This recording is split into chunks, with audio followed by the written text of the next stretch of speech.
Oh my. There we go. Jesus.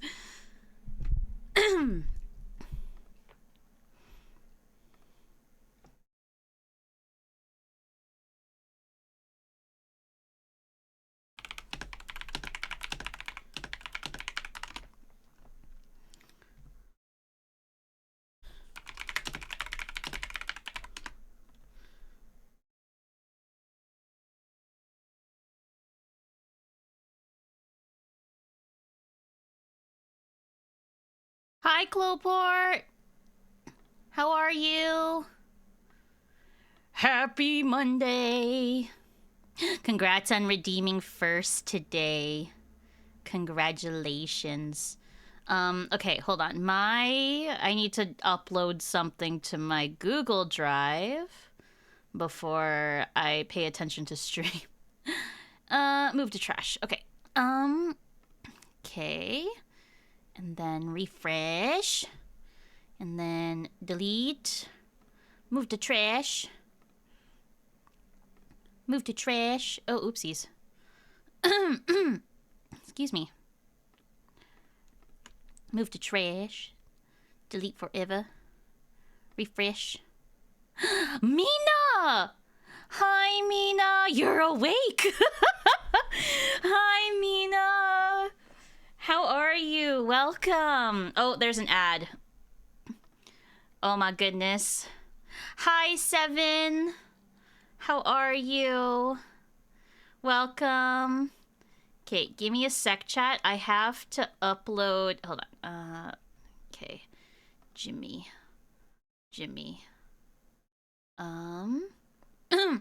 Ad time. True. Okay, this. Can I upload?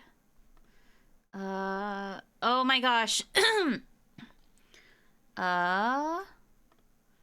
There we go. Okay.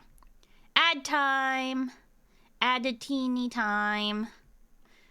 How are you, Seven? Are the ads still going? There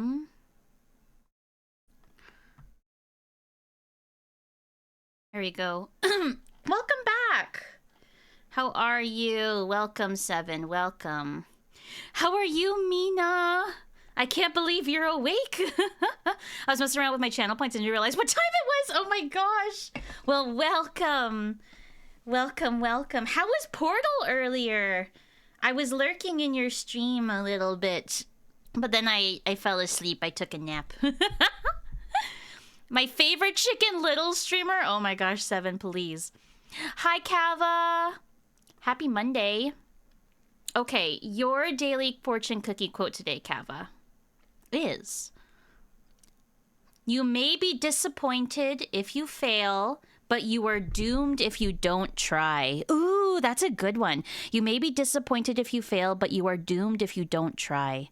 Your daily numbers are 424. And 7, your daily fortune cookie quote today says, your thoughts and you can change the world. Wow. Your daily numbers are 458. 458. Happy Monday, Kava. I'm glad you enjoyed it, Mina. It sounded like you were having fun. So excited. Oh my gosh. Mina, thank you. I'm so nervous. I'm so nervous for my debut.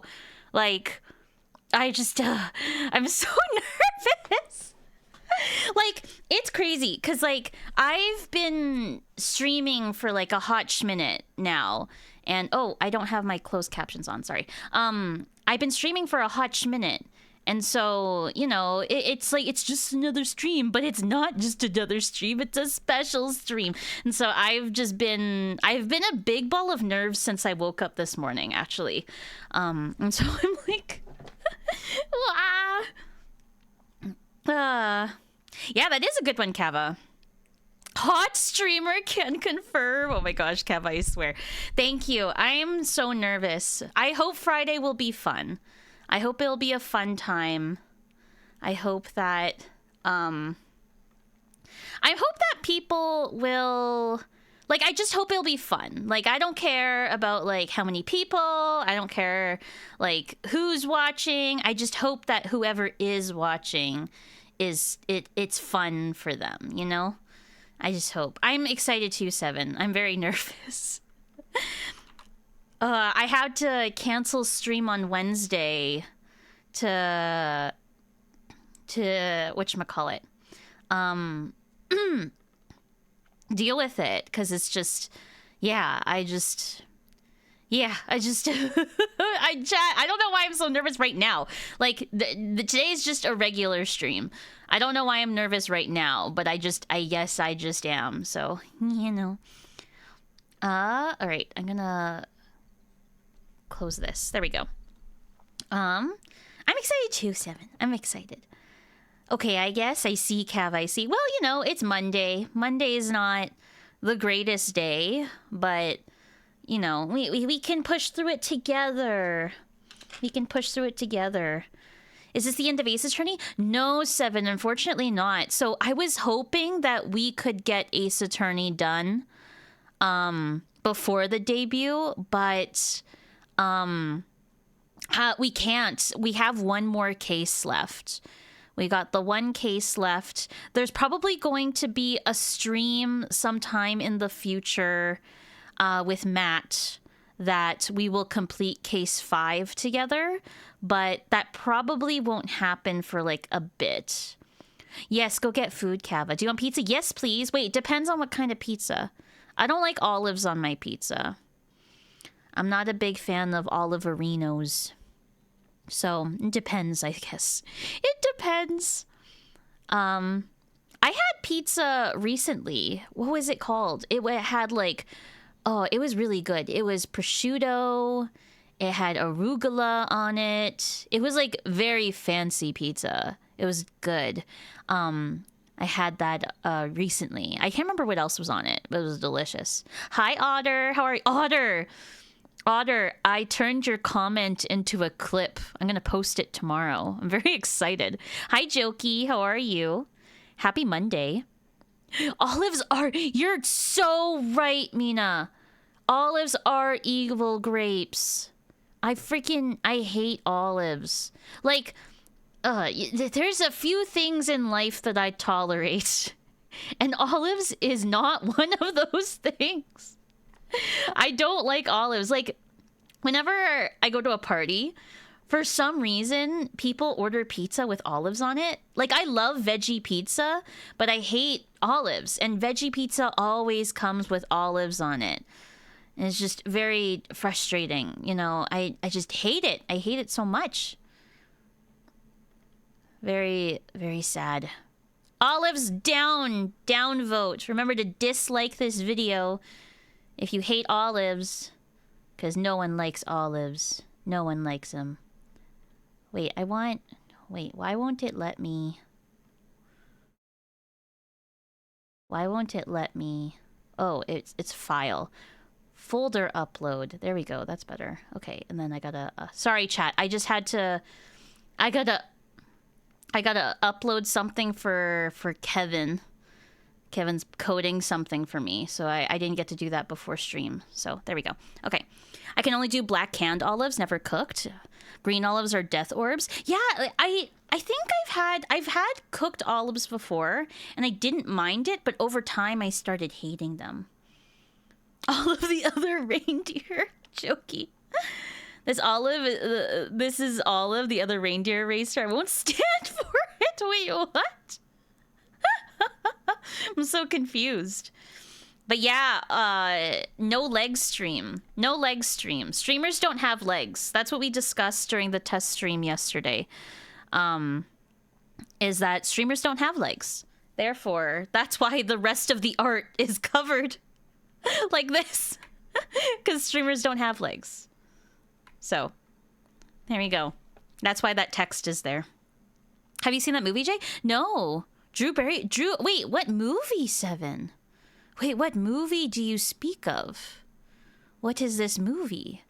Is it a Rudolph the Red-Nosed Reindeer movie? Because I've never heard of Drew Barrymore playing a reindeer named Olive. That's crazy. I love Drew Barrymore, though. I think she's a lovely lady. She seems like a lovely lady. It's a cartoon special? Oh, I see, I see. I see. Oh, chat here. Let me... Oh, oopsies. Let me... I always forget to join voice call. There we go. Okay. Hi, chat. Happy Monday. I hope you're well. Happy Monday. I hope it's a good day so far. I hope everyone had a good weekend. What did everyone get up to on their weekend today? Anything fun? It's about a dog who travels to the North Pole to be a reindeer. Oh, that's so cute. Oh, wait, that sounds so cute. I love that. Oh my gosh. Dogs just hit right here in the heart, you know? Why is everyone orange? Wait, why is Jokey and Otter... I mean, Otter's always been orange, but Jokey, why are you orange today? Yeah, Matt Monday. Welcome to Matt Monday, chat. It's Matt Monday. How are we doing on this Matt Monday? BTS season was hell. Oh, I'm sorry to hear that, Jokey. Jokey, you can't just change your color like that. I see you. I have some days off work because it's bank holiday. Ooh, it's already Tuesday for me. Oh, yeah, that's right. It's late for you, Mina. At least you got some days off work. That's good. Ooh, did you do... I guess you got some streams. You got some streams in there, Mina. So that's a fun way to spend your holiday. Hi, Kea. How are you? You're tired, Kea. Were you up early again today? Were you at Dance Arena? Hey Derek, happy birthday. Wait, is it Otter's birthday? Wait, is it Otter's birthday today? We conquered the Amber Temple and slept in the castle. Ooh, that's exciting. Wait, it's Otter's birthday? Oh my gosh, chat. I didn't realize that was today. I knew it was soon, but I didn't know what day it was. Oh my gosh, we have to... Where's my happy birthday button? There it is. Okay, ready? 3, 2, 1. Happy birthday to you. Happy birthday to you. Happy birthday, dear Otter. Happy birthday to you. Yay! Happy birthday, Otter. Happy birthday. Did you do anything fun? Oh, that's so fun, Mina. Yay. Yeah, everyone's orange for Otter's birthday. Oh, I see. Should I change my color to orange? I mean, I don't chat in my own chat, so I guess it's kind of it doesn't matter because no one will see. But the dog thinks that they should be a reindeer because they get their name confused with all of the other reindeer. Olive. Oh, Olive sounds like Olive. Olive, the other reindeer. That's so cute. Okay, I need to watch this movie now. That's true, Jokey. You can change your color whenever you want. I'm catching up on chat. My favorite person's name is Kea. It's true. Same as my favorite person's also named Kea. Jay was at dance from 4:30 a.m. to 3 Is that legal, Kea? Like, you're doing, like, physical work from 4:30 to 3:30. Oh my gosh. That's basically 12 hours. What the heck? Are they allowed to? I feel like that's not allowed. I feel like that's illegal. Of course, Otter. Oh, what did you do for your birthday, Otter? That's so exciting. Yeah, what were you dancing that long for? I think you're 7, just by you describing it, I think I would like it. I think I would like it. Sounds like a movie that I would like. My goodness. And then the reindeer put Olive in their place because they're speciesist. Oh my gosh. Okay, I have to look that up. I have to look up all of the other reindeer. So cute. Oh, Matt's in VC. Okay, we'll pull him in a second. We'll pull him in a second. Oh, it's free. I like free. Free's great. More things should be free, like healthcare and and food. I feel like food should be free. The world would be such a more beautiful place if food was free. Okay, thank you, 7. Thank you for sending it to me. I want to see it. I'll probably watch it after stream today while I eat my donut. I have a donut calling my name in the fridge. I have a donut calling my name in the fridge after stream today. It'll be my little sweet treat. For my prize for streaming today is a donut. Also, there's some mailman, a penguin who sells fake Rolex watches. Wait, really? In the movie? Kaya, you're eepy. Kaya, why don't you... Rick, Kaya, what are you doing here? You gotta go to bed. Go sleep. What kind? It's a chocolate donut. Well, like, it's like a regular donut, but it's got chocolate on it with sprinkles. Okay, bye. Bye, Mina. Thank you for popping in and saying hello. Thank you, thank you. I love you, Mina. Have a good night rest. Sleep well. Everyone, Mina's great. I love Mina. Mina's got a beautiful singing voice. You should check out Mina's cover on youtube.com. It's a cute cover. I'm a fan. Ate a crumble cookie. Ooh, a crumble cookie. What kind of crumble cookie? Crumble changes their menu every week, right? I love you too, Mina. Sleep well. Sleep well. Cause like I went to Crumble like 1 week and they had like a banana cake something, and then when I went back the next week because I wanted it again, it was gone. I was so sad. I was like, where did the cookie go? You know, like I guess they changed their menu every week or something like that, and I think that's BS. Because like, what if you like a cookie 1 week and then you want it again the next week? Because you can't. That's unreasonable to ask someone to go to Crumble like every week to try a cook. You know what I mean? It's ridiculous. Kay is my favorite K-pop unboxer collector person. KB Collect, my second favorite YouTube channel, alongside my first favorite YouTube channel, which is Kaya. It's true. Hi, Mountain Dew. How are you? Happy Monday. A pink red velvet cookie. Oh, cute. I want a pink red velvet cookie. You know, Mountain Dew, Jokey said Haru sighted in chat. I didn't know or didn't realize that was Haru from Persona. Mountain Dew, I thought that was you. Like, I thought you got emotes that looked like you. So for the longest time, I thought that emote was you, Mountain Dew. And then I realized that it was, oh wait a minute, that's Haru from Persona. After I played Persona 5, I was like, wait a second, that's Haru. Like, Mountain Dew's so pretty. I imagine Mountain Dew is still very gorgeous in IRL.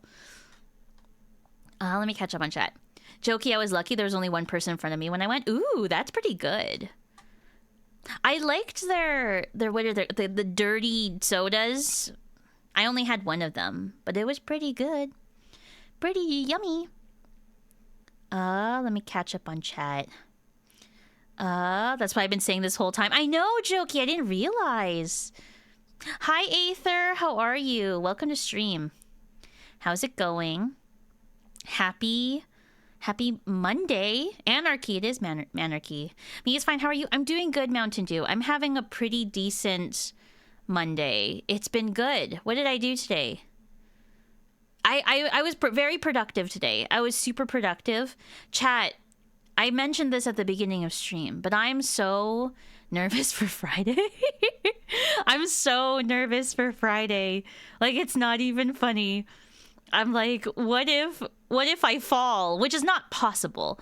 Like, I can't fall. It's a VTuber stream. Like, if I fall, you can't see it. But like, I had that fear of like, what if I fall? What if my pants fall down? Like, oh my gosh. And so, yeah, just, you know, I completely forgot today was Monday for a sec. Oh, sorry, Aether. Sorry to remind you. Yeah, today's Monday. Install a shower bar? I could.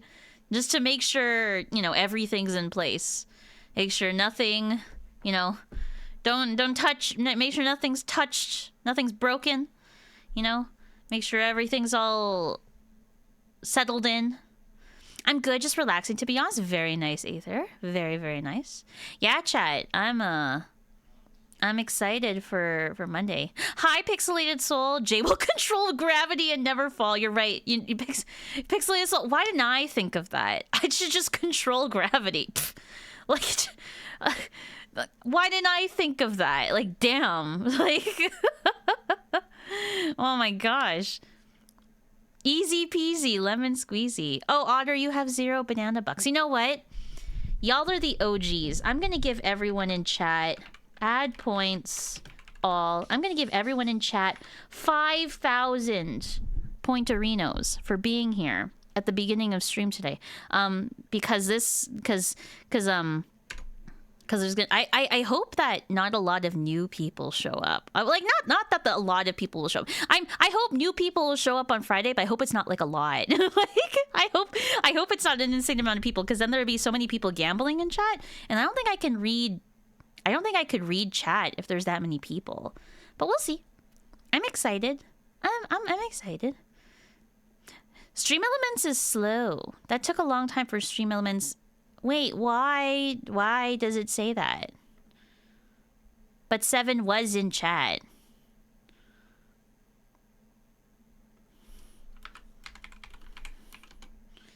Oh, I spelt points wrong. Wow. Good job, Jay. Okay, that should have worked. Hello, Dahlia. Welcome. It is a conspiracy. I'm so confused. Wait. Did it not work? Add points. How are you, Dahlia? Moosey! Oh my gosh! Hi, Moosey. How are you? Welcome to stream. It's so nice. Oh my gosh, it's so nice seeing you here. Oh my gosh. I thought you meant you hoped a lot of new people didn't show up, and I was like, oop, I'm new. No, I'm like, okay, here's where I'm like nervous, right?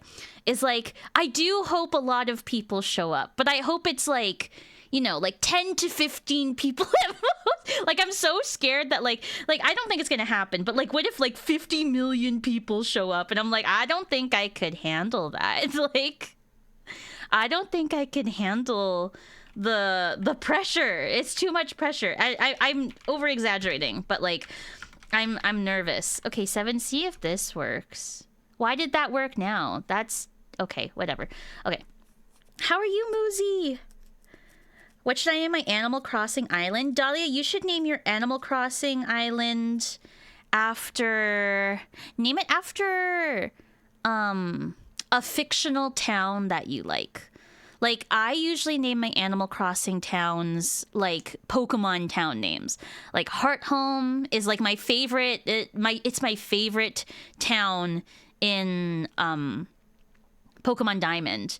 Or you could do Little Root, which is my favorite town in Pokemon Hoenn region. Or you could do like you could do something like that. I love that because it's like, I don't know. I think Pokemon town names in particular, like they mean something. Like, I don't know, like Hearthome is in the middle and the heart is in the middle kind of deal. Little Root is like little steps, like taking your first steps. I don't know. I always thought that was special. So you could do something like that. Never been to one that sounds nice. Yeah. Just pick 2 things you like and mush them together. That's true. That's also a good way of doing it. Like you could take bananas and like dogs. Like if you like bananas and dogs, you can name it banana dog or something. I don't know.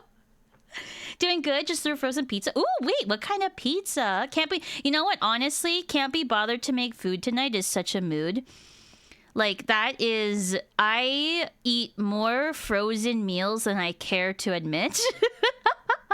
Like, there's just something so easy of just like popping it in the oven and not thinking about it, you know? Like you don't have to worry about, you know, dirtying dishes or cleaning. And like I took this to heart, but I learned recently that apparently frozen vegetables are just as healthy as fresh vegetables, because when they freeze vegetables at like at the packaging stage, they freeze vegetables at like their peak freshness. And so basically, you're basically eating a fresh piece of vegetable every time you eat a frozen. Actually, obviously you cook the frozen vegetable, but like you're eating it at fresh peakness, you know? And so, yeah, peak performance of the vegetable. And so, you know, there's nothing wrong with eating frozen food. I find frozen food delicious, TBH. Hi, Bowen. How are you? Happy Monday. I helped someone on Threads pick their Animal Crossing New Leaf Town after their 2 faves, cats and baking. So I just did Mew Bacon. That's so cute, Jokey. I love that. Cold brew yuzu. Oh, Dahlia, that sounds delicious. Cold brew yuzu. Frozen meals save my life. They are a godsend. They are. That shit's still delicious. Yeah, true. I hate the amount of times it takes to cook meals. That's true. Time is like a big thing. Like, you slave over the stove for what, an hour and a half, and then sometimes it doesn't even make that much food, and you're like, damn, I spent all this time making this food and it's good for one person. I hate that. Frozen peas are much better than canned, to be honest. Is that true, Cloport? Really? I like the frozen vegetable mix that is like carrots, peas, corn, beans. Does anyone know that frozen? It's like it's got all that stuff on it. It's good. I like it. I'm slowly moving towards frozen sheet pan meals. I've seen a bunch of veggies and chicken or sausage and look like, oh, that sounds delicious. Yummy. Also, in a I don't feel like cooking mood, but for health reasons. Fair enough, Bowen. Fair enough. Frozen broccoli is top tier. I love broccoli. What my mom used to do, she doesn't do it anymore. I feel like it defeated the purpose of me eating the vegetable. But what she used to do is she would make frozen broccoli and then she would slather it, like she would melt cheese on top of it.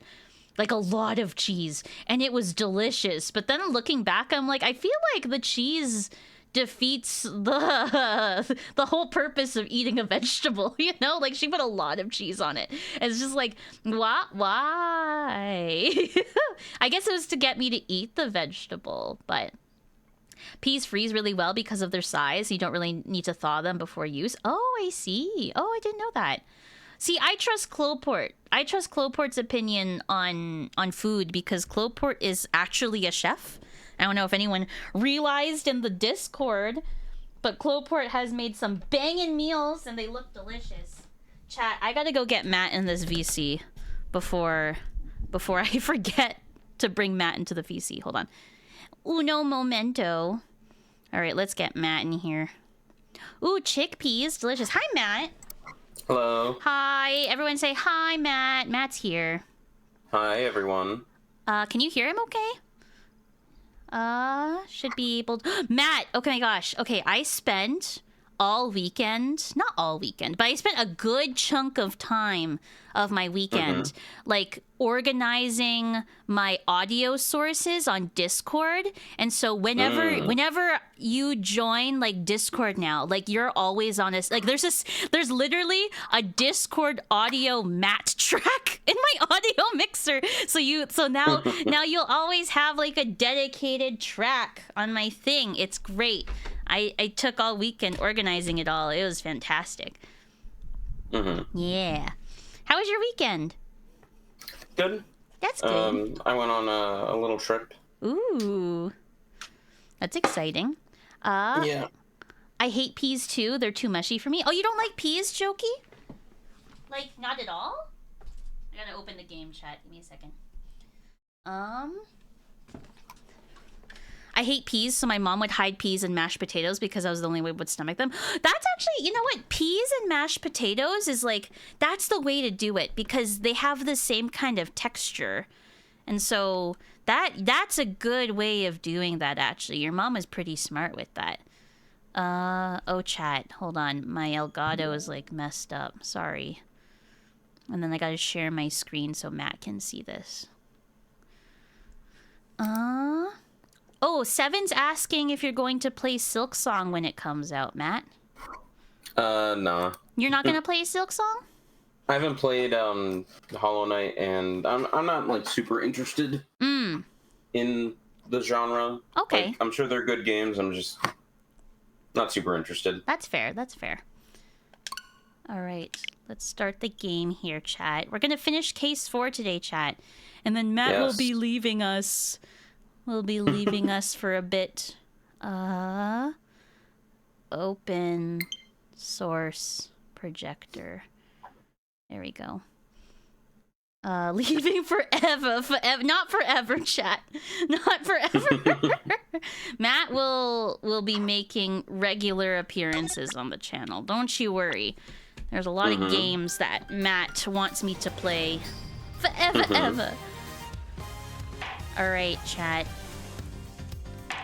here? Judge Gavel's goal. Ooh. Have a good lurk, Bowen. Thanks for popping in and saying hi. You never finished Hollow Knight, Jokey?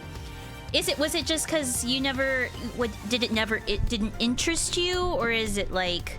Was it too difficult? For me with Hollow Knight, it took me a really long time to finish it. Because one, I'm not good at platformers. And two, it was difficult. Very difficult for some parts. So, can you hear the game chat? Were you able to hear the music during that? You should have been. Okay, perfect. Okay. Oh, awesome. Okay, here's a recap for the... Oh my gosh, Edgeworth is in jail. What happened? Oh my gosh. Okay, for a recap. Spoilers for those who have not played this game. I'm about to spoil the game to get you caught up. So what happened last time in this case was that what's her face? I can't remember. Kay, her memory is gone, and she is the prime suspect for the murder of what's her face? Okay. Oh yeah, here I can do this. Kay is the prime suspect for the murder of Rosie Ringer, who is she's a defense attorney, and she was murdered in the council chambers of the prosecutor thing. Yeah. I hate Judge Gavel. That's all you need to know about her. I hate Eustace. Franziska has gone up in ranking for me, and I hate this guy, Excelsius. Yeah, he did get too edgy. That's why he's in jail. Platformers are hard. It's true. It's true. Hi, Ghost. Happy Monday. How are you? How's it going? Welcome, welcome, welcome. How was your weekend? All right. Never thought I'd spend another night here again. And they stripped me of all of the evidence so we'd so painstakingly gathered. Even if they did let me keep Kei's Yatagarasu pin, I can't help but worry about her. They better be treating her well. Oh, you're on lunch break right now. Happy lunch break, Ghosty. Hopefully your shift goes by super fast. Uber fast. The murderer, it was me. I remember looking down and... the person in the red raincoat was on the ground. It was me, Mr. Edgeworth. It was me all along. I'm the murderer. I'm the murderer. Okay, I don't think Kay's the murderer, chat. I don't think so. She's too nice. Theory. Yeah, she's too nice. Come on, let's go. You've got a visitor. Ooh, a visitor? Ooh. Someone by the name of Dick... Gumshoe! Oh, it's your time to shine, Matt. No, although I'm not sure what to even say to him. I'm so full now that I don't want to go back to work. Oh, did you eat too much? Oh no, Ghost. That's okay. That means that the food was delicious. That means you ate good food there. Yummy. Oh, Edgeworth's on the other side this time, chat. This is so sad. April 6th. Wait there. They're leaving me unsupervised? Forgive the intrusion. Oh, it's Gavel. What are you doing here? Judge Gavel. Please, Mr. Edgeworth. Take a seat. Why is she here, chat? I hate her. I hate her so much. I went to go get some Southern Classic. Ooh, yummy. It's true, right, Boozy? Like, I hate... One of my biggest mistakes a while ago was me and a bunch of coworkers went to go eat Korean barbecue for lunch. And for those that don't know, Korean barbecue is so filling. Like, and so much like fatty foods too. And like after work, we were like, oh hell no. Like we could not, it was just not a fun time at work afterwards. I think we all left like a little bit earlier than what we were supposed to because everyone was so tired. Oh no, it's true. An angel asked the Grim Reaper why they don't have their wings yet, and he said they have to earn it. Oh. Aether, I swear. I swear. Aether. My goodness. What are you doing here? I was told it was Detective Gumshoe. I imagined you wouldn't come if you knew it was me. Yeah, you're dang right, Gavel. We wouldn't come if we knew it was you. I don't get to shine. No, you don't get to... Damn it, Matt! You haven't... Chat, for those that don't know, Matt barely got to voice act last stream. And so I was like, when Matt normally voice acts Gumshoe, and I was so excited for a sec. Y'all probably didn't learn y'all's lesson last time in one day. Oh yeah, exactly. Like, it was so good, Ghost. Like, Korean barbecue is just so good. It's delicious. Yummy. You're dang right we did go back, Ghost. Your visit, Gavel. You may not be aware of this, but you are only permitted to meet with specially approved visitors. So I'm going to be treated like a dangerous criminal, am I? I suppose my reputation has rather plummeted. It has indeed. For you, of course, and your friends. That attorney and the other girl were raising quite the fuss earlier. Fender and Emma. I saw them launch some extremely heated words at one of the guards. No, you didn't. You may thank the goddess in that regard, for even she is too busy to deal with each and every infraction. They will not be punished for their bad behavior. Did you come here just to chit-chat with me? You must have a lot of time on your hands. Exactly! It was so good, Ghost! I just, like... It made me so happy. Like, Korean barbecue is just... It's so good. You know what? I think the last time... When was the last time I had Korean barbecue? Oh, it was when Satara was here. When Satara was here was the last time I had Korean barbecue, and I haven't had it since. That was like a couple months ago at this point. And I'm feeling Korean barbecue-y again. Oh, speaking of which, Miss Von Karma is continuing the investigation where you left off. I just thought you would like to know. I figured you would be worried about how they were all along. I'm glad Franziska is taking over. That's good. I hate to admit it, but she read me like a book. What's your motive? Why are you here? Let's cut to the chase, Your Honor. Why are you really here?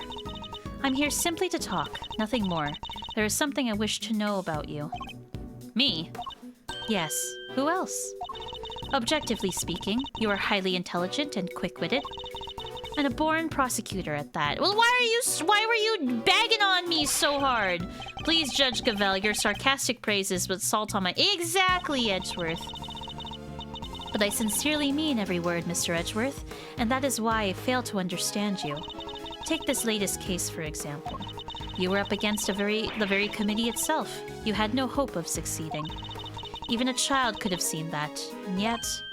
I don't imagine the old me would have been ever so reckless. The old me had power, and because of that, I had thought justice was always on my side. Just as you and the committee believe now.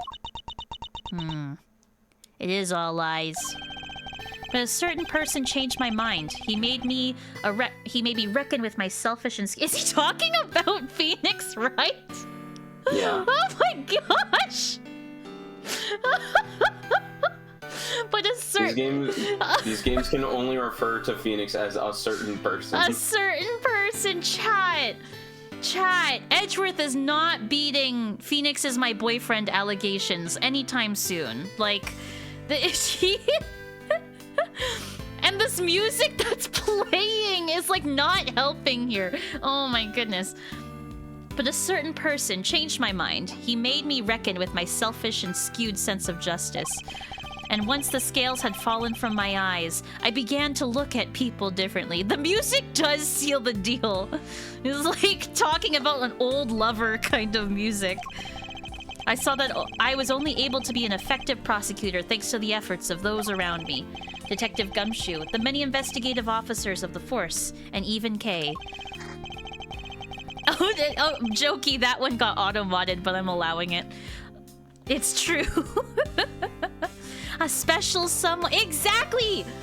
It changed me! The degree of which it changed me still surprises me to this day.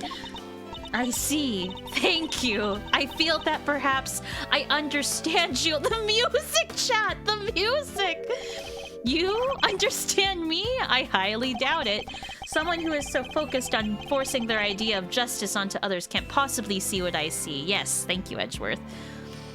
This is Edgeworth saying the person of my dreams. It is. Is that so? Is that what you truly believe? I will say one thing. This has been a very interesting conversation. That is all. Why are you here? Before I go, there is one remaining matter. I was asked to inform you of the date of your hearing has been confirmed. It will be held today, in the trial chamber. The committee sends its warmest regards. If that is all you had to tell me, you could have just sent a message. And entrust the goddess's words to another? That wouldn't do now, would it? Until then, Mr. Edgeworth, I'll see you again very shortly. I hate her, chat! I hate her. Exactly, Jokey! Exactly! Like, this is just so gay-coded. Wait, isn't this the... where... what's-his-face died? Oh my gosh. Yeah. Oh my gosh, this is so dark. This is the same cell. Ooh. Okay, we can explore. I barely spent any time in here, and I already can feel my personal appearance slipping. I may have given up my badge, but I mustn't give up on myself. My collar! It's slightly creased. There. A tidy outside begets a tidy inside. Which is why it's more important now than ever to take care of myself. Good job. Hygiene's important! Hygiene 101 with Edgy Poo. How about we never see you again? Is that a choice, please? I hope so. The thing Charlie saw the plant in the office when Maya wasn't home. There's a menu here on the table. It seems that detainees are able to pay to have their meals brought to their cells. What looks good? Spaghetti and mac and cheese lunch? And add linguine for $1. Ew. Basmati and brown rice special. For a limited time only. Add regular white rice at no extra cost. It's probably just best that I'm not very hungry. Yeah, that's not very appetizing, is it? There's a note on the wall next to the toilet. Sorry, we're currently out of toilet paper. What? Please make the necessary mental preparations before using the toilet. That's crazy. That's insane. What sort of mental preparations can one even make? Oh my gosh, that's crazy. The window is barred with heavy steel. That reminds me of a movie I once saw. A prison inmate hatched a plot to escape by using a file to cut his cell bars. I won't be doing that, of course. For one thing, I don't have a file on me at the moment. What am I saying? I wouldn't even if I did have one. Wait, can we escape? Is the hole patched? A very basic bed. I can't say it was very comfortable to sleep on, however. I imagine Detective Gumshoe would sleep soundly on this, nevertheless, snoring loudly all the while. I suppose we'll probably never get to work together again. Oh, sad. She probably annoyed me so much I was yelling at Edgeworth to take the dang gavel from her. I've hated Gavel this entire freaking game so far. I liked her at first when she first showed up, but then she slipped on my character list. What else we got here? What else we got? Anything else? Is the hole under the bed still here? Oh. There's a poster in the corridor outside. We regret to announce that due to the warden's arrest, the Die of Destiny game will be discontinued. Die of Destiny?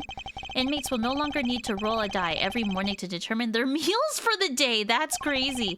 We wholeheartedly apologize to those who are looking forward to the daily casting of the die. Did anyone really need an apology for the cessation of such a ridiculous idea in the first place? Ooh, who's that? Do I have another visitor? Oh my gosh, it's this guy. Kay! Oh, thank goodness you seem alright. That's a load off of my mind. Ah, such a heartwarming scene. It's enough to make a grown man cry. But you're still not your usual cheery... I mean, you have to stay positive, Kay. You didn't do anything wrong. In fact, I guarantee you didn't. No, you have to let it go. I'm the murderer. I know that now. But you're not. You can't be. Why don't you have any faith in yourself? How can I, Mr. Edgeworth, when there is no me left to believe in? None at all? I don't think that's true.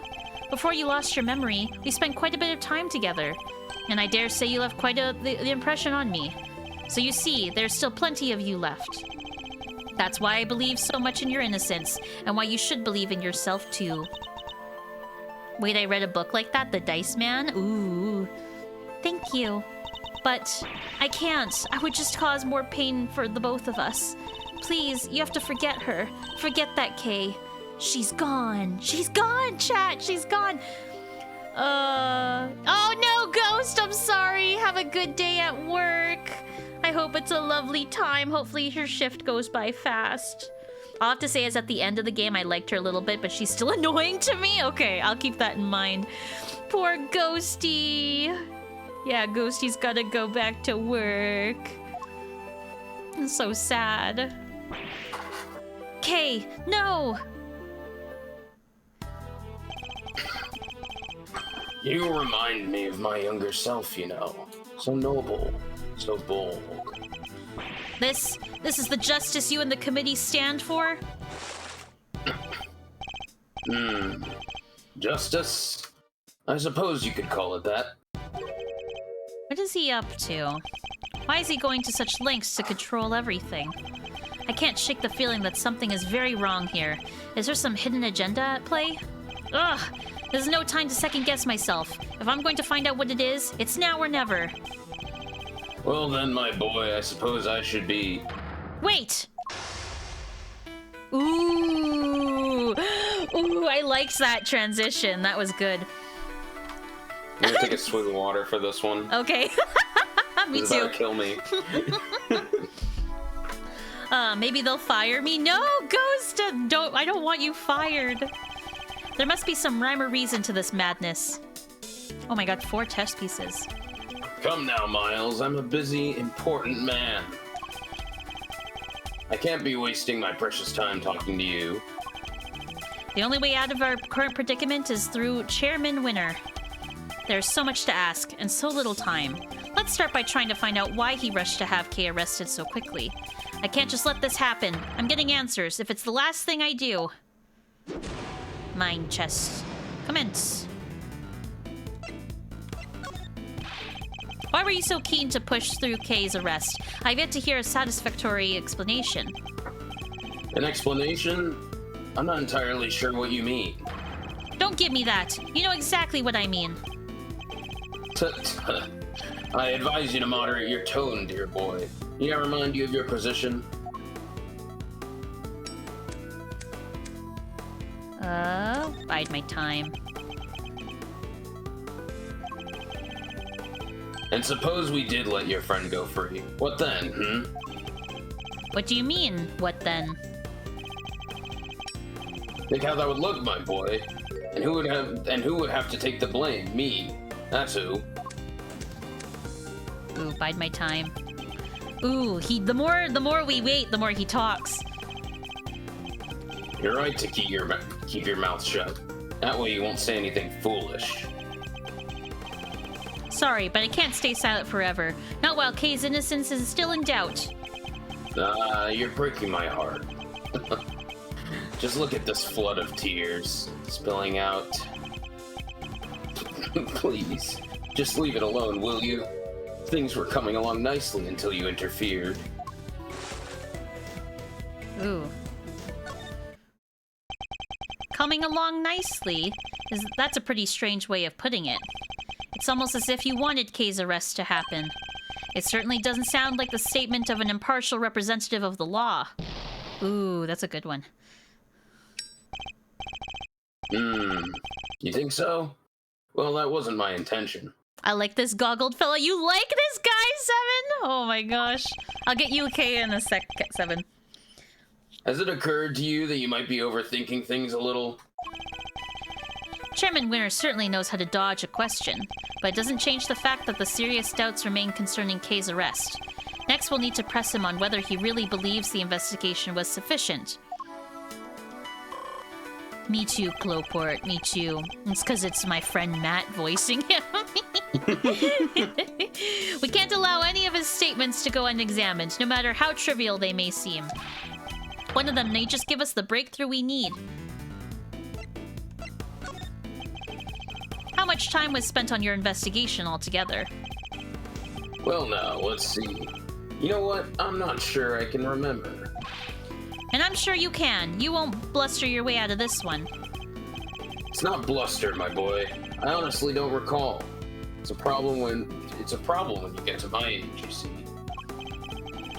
Why, I even forget my own son's name sometimes. That's not something you should admit openly. What? What? Never mind your fool of a son. Answer me. How long did you spend on the investigation? You're right, of course. The boy's a fool. I never meant for him to grow up like that, but... Oh, woe is me. He's only too happy to derail the conversation no matter where I take it. I have to force him to take this seriously. Let's try another tack for now. Okay. You can hardly say your investigation was sufficient. And you're the one who called all the shots, weren't you? Including the decision to have Kay arrested? Oh, I'm afraid I'm nowhere near as influential as you think, dear boy. You're the chairman of the committee. It doesn't get much more influential than that. Not that I care about such things. You wound me. It's enough to drive an old man to tears. You'll have to forgive me. I'm not the deferential type. Well, if you're going to insist on being so blunt, then I'm afraid you won't be seeing your prosecutor's badge anytime soon. Bide my time. Nothing more to say? Wonderful, then I'll be on my way. Ugh, I see. Oh, shit. Okay, oopsies. There's a bad one.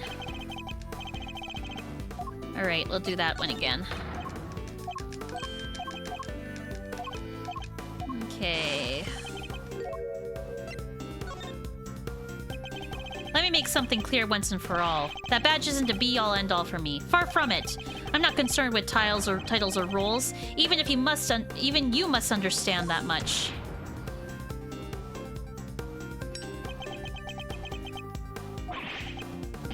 So young. So very young. A word of advice, Miles, from someone who's been around the block. You're hopelessly naive, my boy. Ooh. Idiotically so. Whoa, he's angry. Well, that certainly has got under his skin. I might be less guarded in his answers while he's still in the state. Now it's my chance. Okay. Oh, he's not repeating. Oh, oopsies. Oh, you didn't read the other line? My bad. I thought it was gonna go past it. Yeah. My, you don't really give up here, do you? But even my patience has its limits, you know. Ooh. What a coincidence. So does mine. Now answer the question. Do you believe that your investigation was sufficient or not? The youth these days want to be reckless. Makes me want to put you in your place. You're going to regret that, my boy.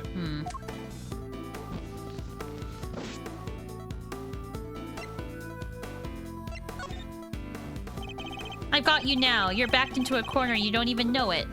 Oh, that wasn't it. Aw, damn it! I read the other one. I was like, that doesn't seem like the right one. Okay. I gotta go back. Okay. Okay. This one again. This...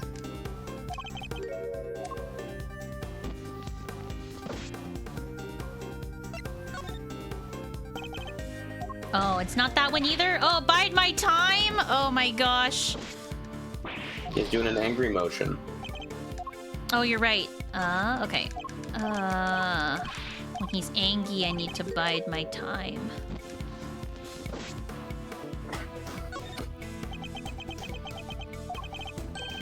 Well, you do know your place after all. What's the matter? Scared? Hardly. I was just thinking about how to best proceed. Getting answers from the elderly requires sensitivity. They can't get quite emotional after all. You have no common sense whatsoever, do you? Don't you understand? Your fate rests in my hands.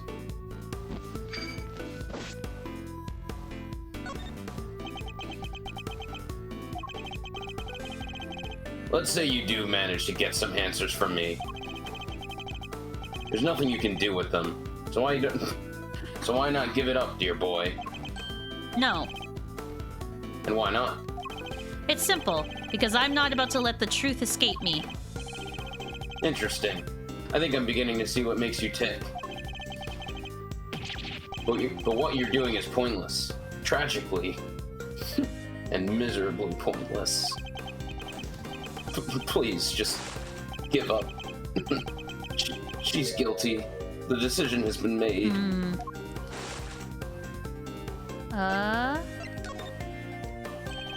Once again, your choice of words intrigues me. It's almost as if Kay's guilt has already been determined from before her arrest.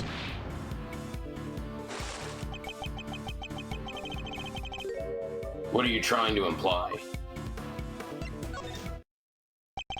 I'm implying that things haven't gone as they normally should. In fact, everything has proceeded as if Kay's arrest was the end goal, right from the very start. Well, Chairman Winner, what is it? Was it? That's certainly an intriguing theory. Interesting theory. But it's also a complete work of fiction, and I'm afraid I don't have time for such flights of fancy. I think it's time we brought this shabby little farce to an end, don't you? No, he's trying to make his escape. We must confirm the legality of Kay's arrest before he slips away. Okay. Spooky. It's fate, but the truth is finally beginning to emerge. I'm not about to let this opportunity pass me by. Wait, we're not done yet. I'm tired of all this talking, so make it brief, will you? Based on everything I've heard from you so far, it's clear that Kay's arrest is entirely unfounded. Yes, I think we're all familiar with this particular refrain of yours by now. But I'm afraid it doesn't matter either way. You don't have what it takes to secure her release anyhow. How dare you take this so lightly as a man of the law? My, aren't you a rude little boy? But my fuse is only so long.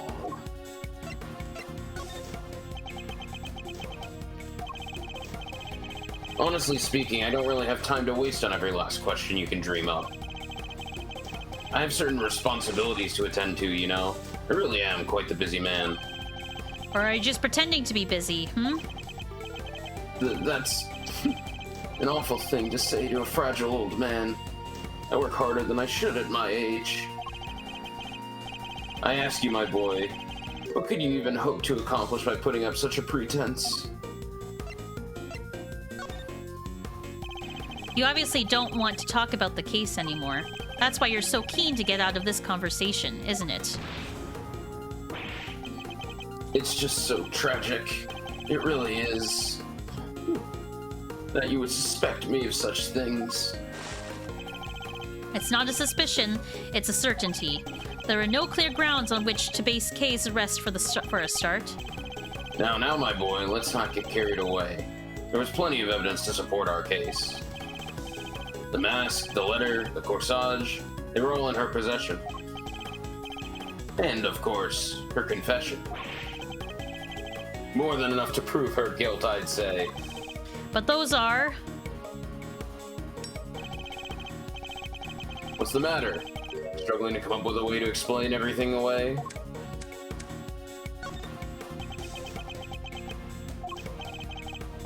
Well, there we have it. Your silence speaks volumes. It's true I can't counter your argument right now, but you did let something valuable slip. A suspiciously detailed knowledge of the evidence against Kay. He rattled off the list like he knew it inside out. I think that might prove to be a valuable clue. Alright. Kay is innocent! No, my boy. That's just clumsy. Anyone can blurt out a baseless accusation like that. Even a disgraced superstar prosecutor. Ugh. Oh, no?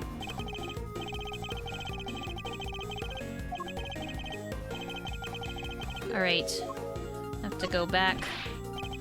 Wait, we're not done yet. We already did this one. What grounds? Who gave the order? Maybe this one.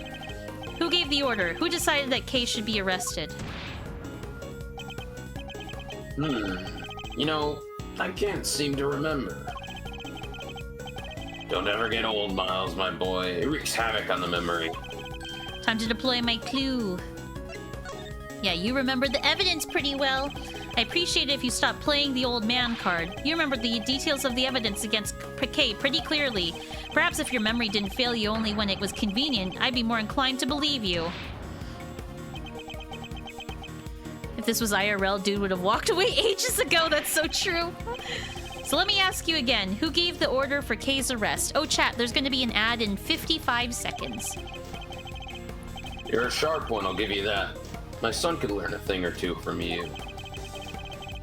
He wasn't such an incurable numbskull, that is. It's a tragedy, really. This is so sad. He's calling his son a numbskull. I don't want to hear about your son. I want to know who authorized the arrest.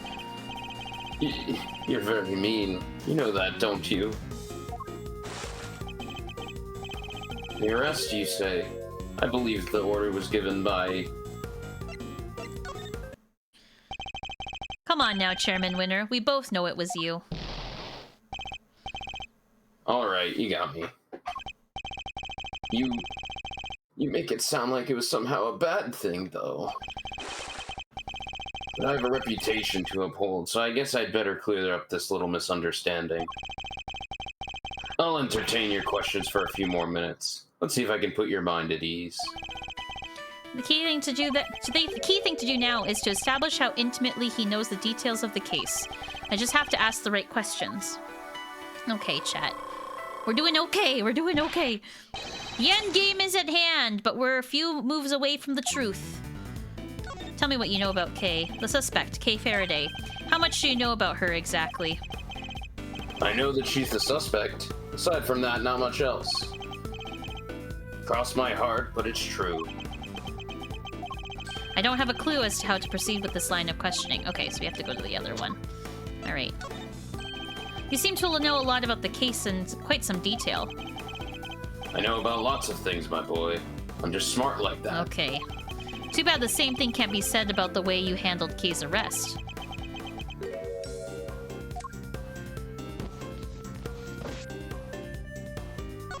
Bide my time. I'm a very busy man. Do try to remember that I can't bring this little chat to an end whenever I so choose. It's only taking so long because you won't give me a straight answer to any of my questions. If only you'd stop giving me the runaround, we'd be done already. So let's try this again. You seem to know the details of the case quite intimately. Why is that? Because I read the case file. Not exactly the most thrilling use of my time, of course, but it's part of the job. Ad done. Thanks, Evan. Have to be a good role model. I can't be seen to be slacking. It can be so hard. So hard. But I have had some time on my hands, so I read the whole thing from cover to cover. That's strange. I could have sworn you just told me you're a very busy man.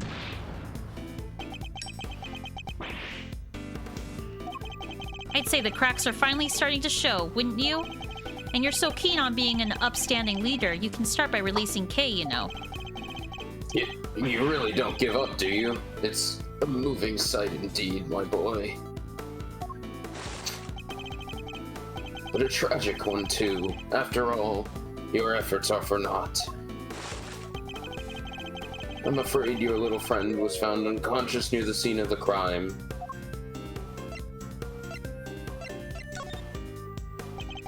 We have yet to hear much about the circumstances under which Kay was found. She was lying unconscious in the storeroom, correct?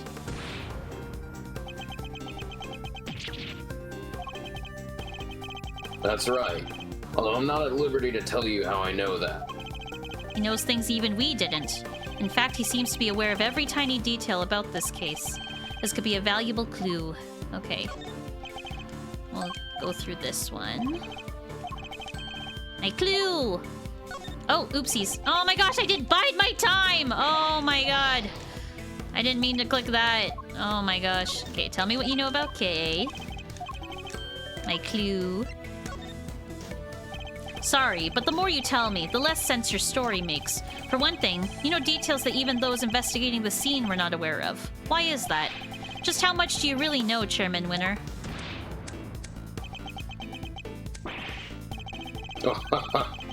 There's that intimidating face you like to make again. Well, two can play that game. How do you like me now, huh? How you like me now? I do have to... Sorry. I don't know why I thought I read that. I do have to commend you on your doggedness. It really is something. Heh, I'll take that as a compliment. Take it however you like, but wrap this up, will you? I just don't have the stamina anymore. She's the culprit. The only possible suspect. Just accept that already. How much more evidence do you want us to load her down with, for goodness sake? Load her down with? Load her down with? Yet another interesting turn of phrase. One that makes it sound a lot like the items Kay was carrying might have been foisted upon her. Impressive. You really do pay attention, don't you? It's no wonder they used to call you a prodigy, Mr. Ex-Prosecutor. I think you know the answer to your own question by now. Why don't you just go ahead and say it? I want to hear it from you. It's finally time to shed light on the truth. All that's left to play is one last move. Kay is innocent. No, my boy. That's just clumsy. Anyone can blurt out a baseless assertion like that. Even a disgraced superstar prosecutor. Time to deploy my clue. Kay was framed. The true culprit has set it all up so she would take the fall instead. That is my answer, and I won't let you deny it any longer. Oh, his beard's on fire! Okay.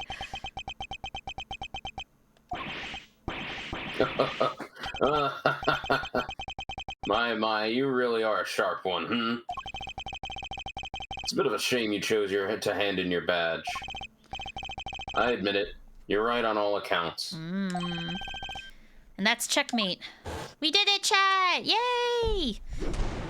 Okay, I'm gonna add points. So wait, what does Kaya have? What does Kaya have? Kaya, add 0.7 squish 8 that's a good loot 7. There we go. What's worse is you thought that you could get away with it. Well, you won't. Not if I can help it. There you go with that naivete again, my boy. I guess that was always your problem.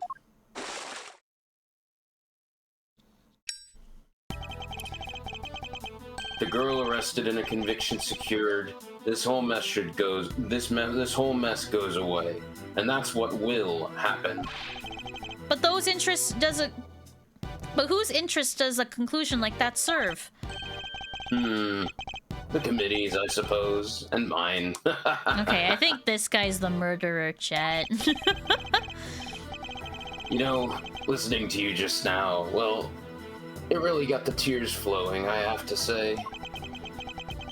It was a poignant and heartfelt and sincere and utterly infuriating.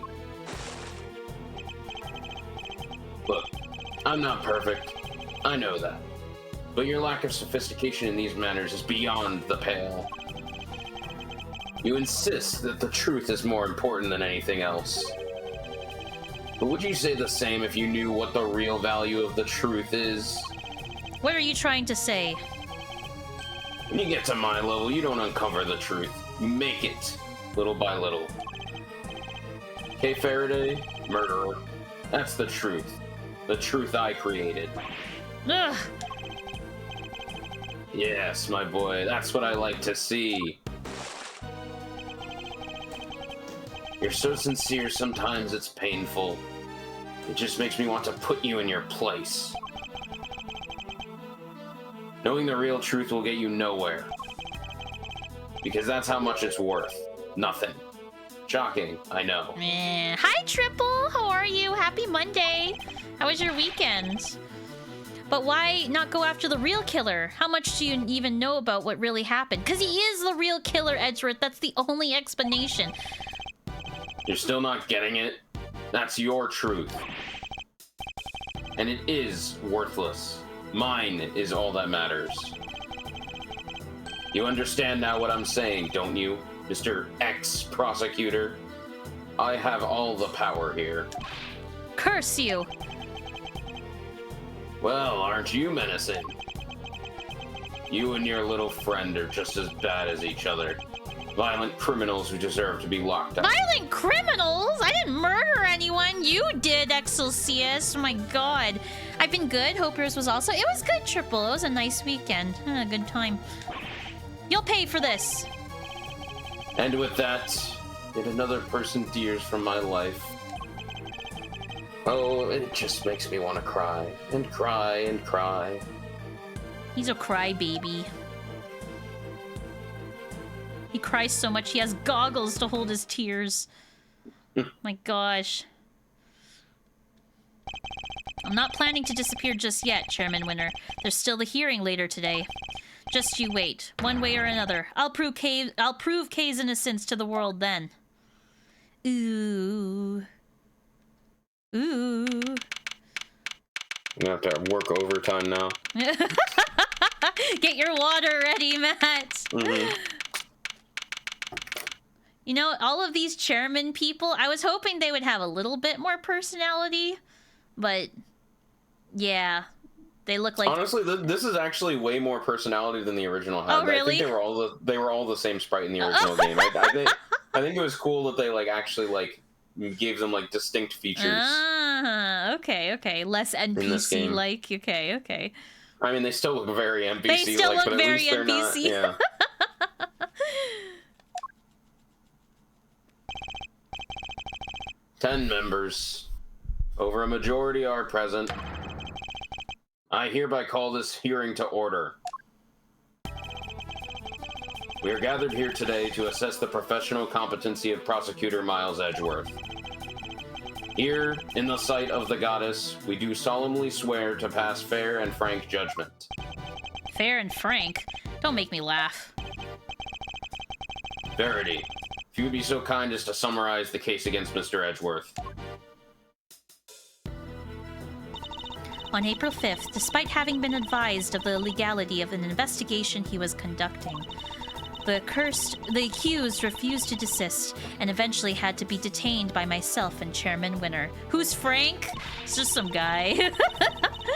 His actions compromised the investigation into the murder of a certain defense attorney. And despite having been presented with copious evidence of her guilt, he continues to insist that the suspect, one Kay Faraday, is innocent of all charges. Perhaps you could explain the details of the murder to us as well? Of course. On the morning of the 5th, the body of the victim was found here in the committee chamber. Further explanation will be provided by... Ugh. Me, Eustace Winner, Premier Prosecutor. Oh my god, Chad, I freaking hate Eustace. The floor is yours, Mr. Winner. The murder itself happened late in the night of the 4th. The victim was Miss Rosie Ringer.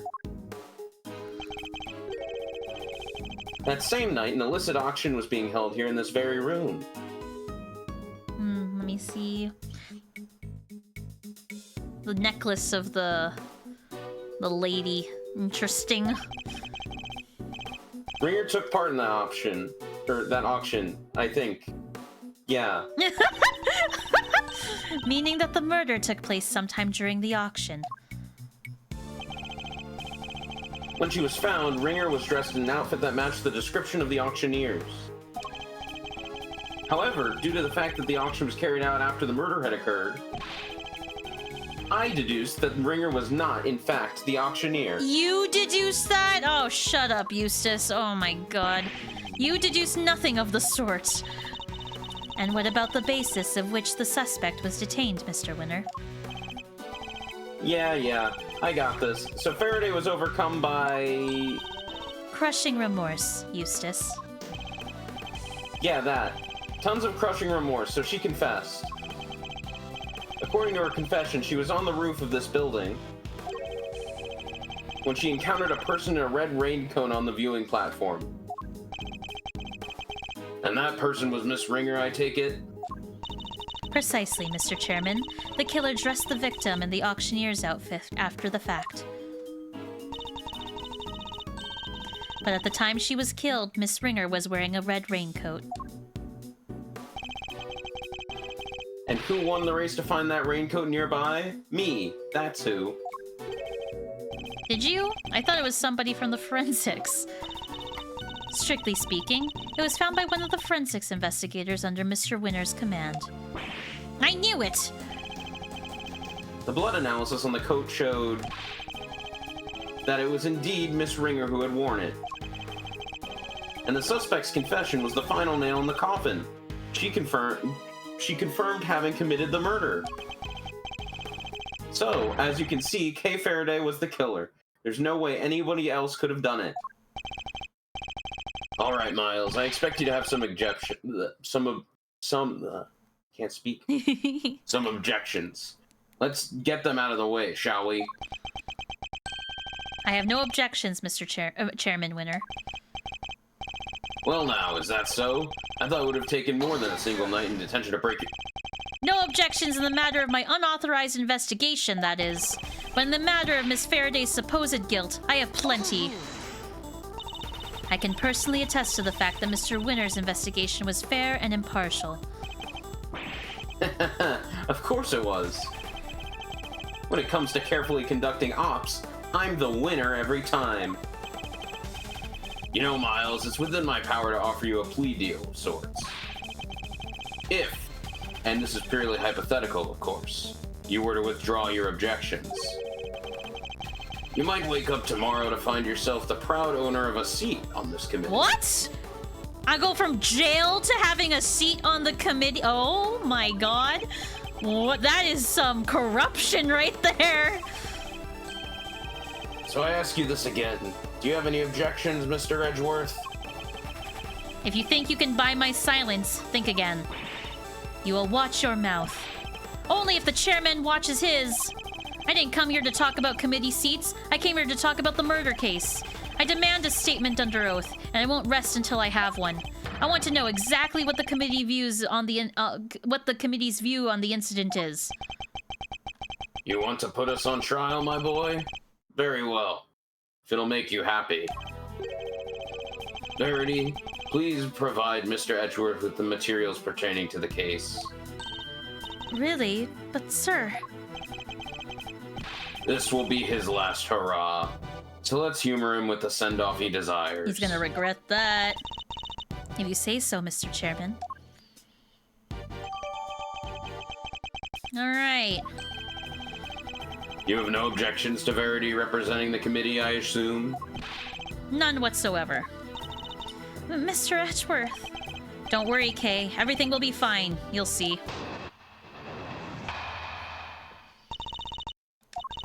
Miss Ringer attended the auction as a potential buyer. The red raincoat was one of the items up for sale. So our assumption is that after winning and paying for it, she left the auction with her purchase.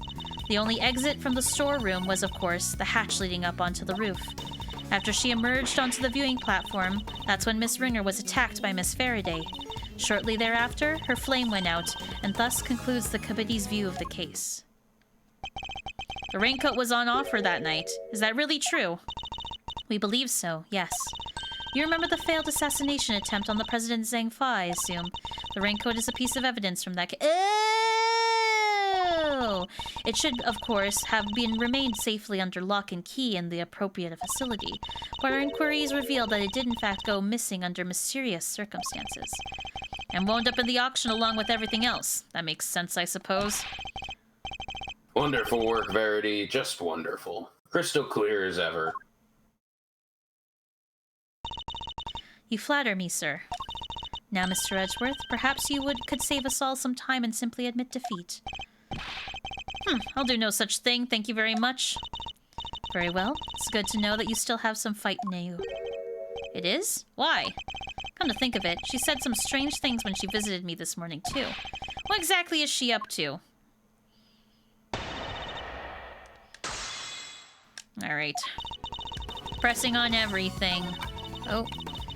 Alright, let's press this first. In other words, a member of the committee was actively involved in the illegal evidence trade. It is unfortunate. I don't know what else to say.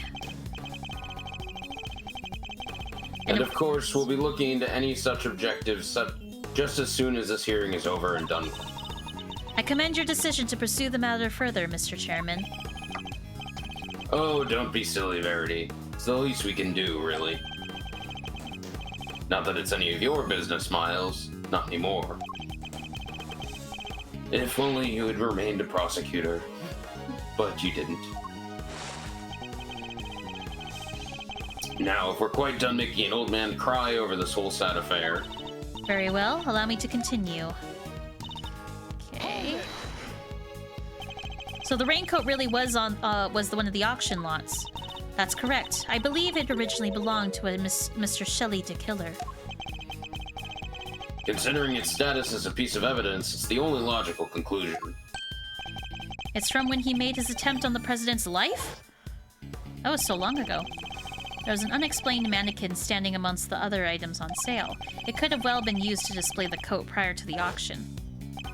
Do we know how the items were being smuggled in? That is still under investigation and is entirely unrelated to the matter at hand, especially considering that you will soon officially be a prosecutor no longer, Mr. Edgeworth. It sounds like the outcome of this hearing is a foregone conclusion. No surprises there. My personal circumstances aren't important right now. Please continue, Your Honor. As I was saying, the raincoat was one of the items for sale. Okay. Hold it. Why did she leave so soon after making her purchase? Because of the auction house rules. Winning bidders are expected to pay for their items immediately. Mrs. Hart told us pretty much the same thing. Miss Ringer, having paid for the raincoat, probably left immediately afterwards in accordance with the rules. Only exit from the storeroom was, of course, the hatch leading onto the roof. Miss Ringer was a member of the committee. Could she not have left the committee chamber via the main door? While the auction was still underway, that would risk exposing its existence to those outside the trusted circle of attendees. Given that Miss Hart found out about it, I think its existence already is well and exposed. The rules of the auction stated the attendees were to enter and leave via the hatch in the roof. Miss Ringer had no reason to not follow those rules, and given where the murder took place, we know that she must have done so. After she emerged on the viewing platform, that's when Miss Ringer was attacked by Miss Faraday. But why? What possible motive could Kay have had? That's exactly what we are hoping to establish in our upcoming interviews with Miss Faraday. Coercive interrogation after the fact, something you seem to specialize in. If the murderer knew that the attendees would all be leaving via the hatch, then the roof would have been the perfect place to lie and wait. So as I was saying, after she emerged onto the viewing platform, that's when Miss Ringer was attacked. Shortly thereafter, her flame went out, and thus concludes the committee's view of the case. Her flame went out? The flame of her life, Mr. Edgeworth, though perhaps her flame was stolen from her is more apt. But the candelabrum that extinguished her life was one of the auction lots, meaning Kay had no way of getting a hold of it to begin with. Miss Faraday could not have lain in wait for the victim without knowing the storeroom's existence. She could have easily snuck down the ladder and stolen it while the auction was underway. If only we knew where the candle holder was during the auction. That would surely clear the matter up, no? Well, either of you? Sadly, we don't have anything that could tell us much on that front at the moment. Forgive me, sir. Is this something we are hoping to establish through further investigation? Well, isn't that a shame, Miles, my boy? Seems this line of inquiry is something of a dead end then, isn't it? So the theory is that the victim and her killer met on the roof. That's where the murder took place. In other words, it assumes the viewing platform was the scene of the crime. But is that really the case? No, it's not. Okay.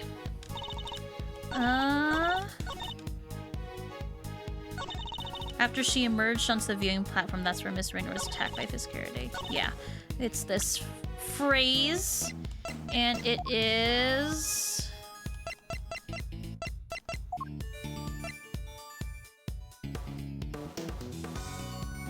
must be this one.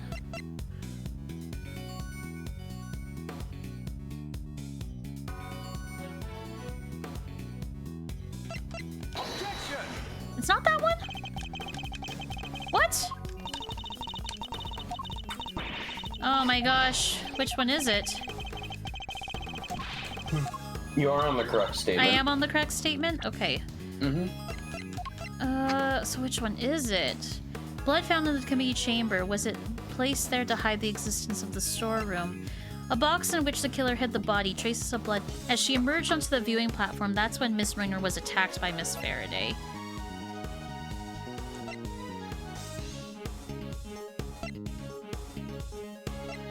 Is it this one?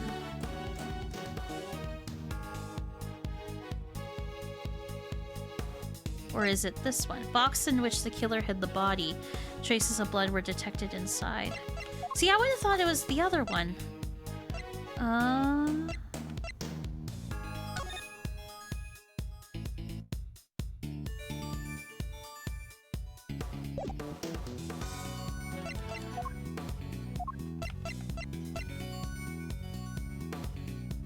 it's not that one.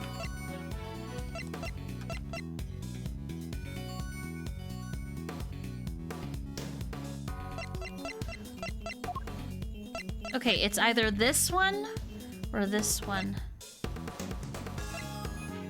How'd the blood get here if it was on the viewing platform? Objection! It's not. Okay, what the hell? I feel like I overthink this game, Matt, and it's like it makes me feel stupid. Oh my gosh. I mean, you're pretty close. Am I? Oh my god. I hate, like, okay, which one is it? Because I don't want to use too much. It's the picture. The picture? Oh my god. What? How? How is it the picture? Oh my gosh. It'll explain it. This is so dumb. Hi, Kevy. How are you? Kevy, happy Monday. How's it going? How are you, Kevy, my friend? How was your day? How was your weekend? Maybe you can clear up something for me, Judge Gavel. But what is Miss Hart doing here at this hearing? She is an eyewitness. I thought that would be obvious. Well, now, I ain't really an eyewitness. More of an ear witness, I guess. Heh. She's not exactly the most confidence-inspiring choice to help you make your case, is she? I like to think I chose my allies a little more carefully than you, Mr. Edgeworth. Then you should question them more thoroughly, because there's something she hasn't told you. Take a look at this. It's a photo taken by Miss Hart. Yes, in the storeroom, correct? What of it? According to your theory, the murder occurred up on the roof. But according to Miss Hart's testimony, she happened to witness the entire event unfold inside the storeroom. True! My day was meh, but now I'm here to catch up with it. Oh, nice, Kevy! Well, welcome. Also, hi, Matt. Yes, Matt is here. Hi, Kevy. Here. Just before she took this picture. Oh, wait, you're saying Gavel got it? Wrong. That's exactly what I'm saying. What? Miss Hart, if I may confirm your account of the events you witnessed that night, you saw the person in the picture, correct? I sure did, clear as day, and with my own two eyes to boot. And what were your impressions at that point? My impressions? This right here is a scoop old century, something like that. Yeah, that makes sense. I was hoping more of your impressions of the person in question. Oh, that there, the walking meal ticket? Seriously? Just my little old joke. No need to look at me like I done sat on your lunch. Old red raincoat, right? Why I took one look and I thought, that's our perp right there. Good trying the slots, Jokey. Good try. And therein lies the rub. For Miss Hart to have... Oh, what? I didn't get to read the rest of it. Oh, Mr. Edgeworth, when will you learn to use your words? If it's an explanation of the facts you require, you need to only ask, you know? What do you mean? I assume you're about to raise the issue of the voices Miss Hart heard. Voices that may be unrelated. Unrelated? You can do better than that. Was one of the voices Miss Hart heard really even your Miss Ringer's? You're kidding me, right? Them folks was talking crime, turkey related turkey, or that name ain't lot of danged Hart. But did you hear them clearly? Well, I can't rightly say for sure, but... Gah! I can't rightly say nothing, and you know it. They using their voice changers. I done told y'all that. Precisely. Miss Hart heard voices, but those voices were disguised. Which means we cannot even be certain that whatever she did over here had anything to do with the murder.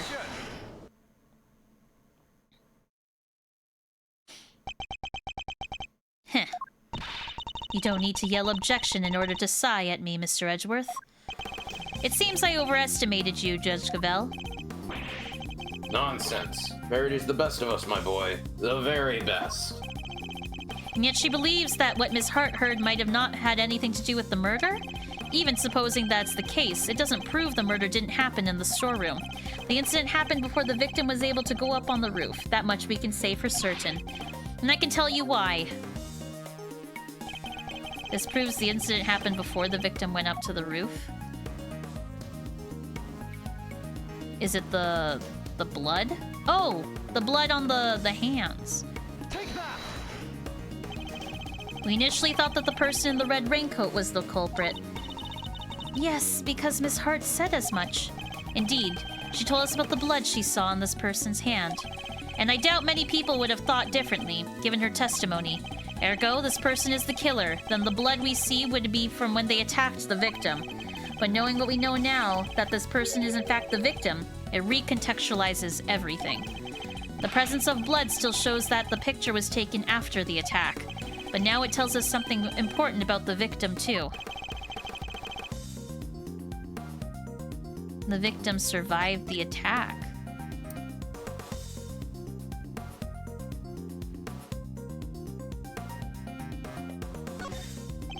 There's no doubt in my mind that the victim was attacked in the storeroom.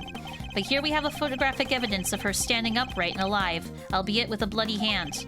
This can only mean that Miss Ringer survived the attack. The blood on her hand is from the wounds she had sustained. What are you talking about? Who dies from a hand wound? The wound wasn't on her hand, Mr. Winner. I imagine she had to use her hand to try and staunch a wound. That's right. While it's impossible to tell from this angle, the victim was already mortally wounded here. Well, that certainly would change things, wouldn't it?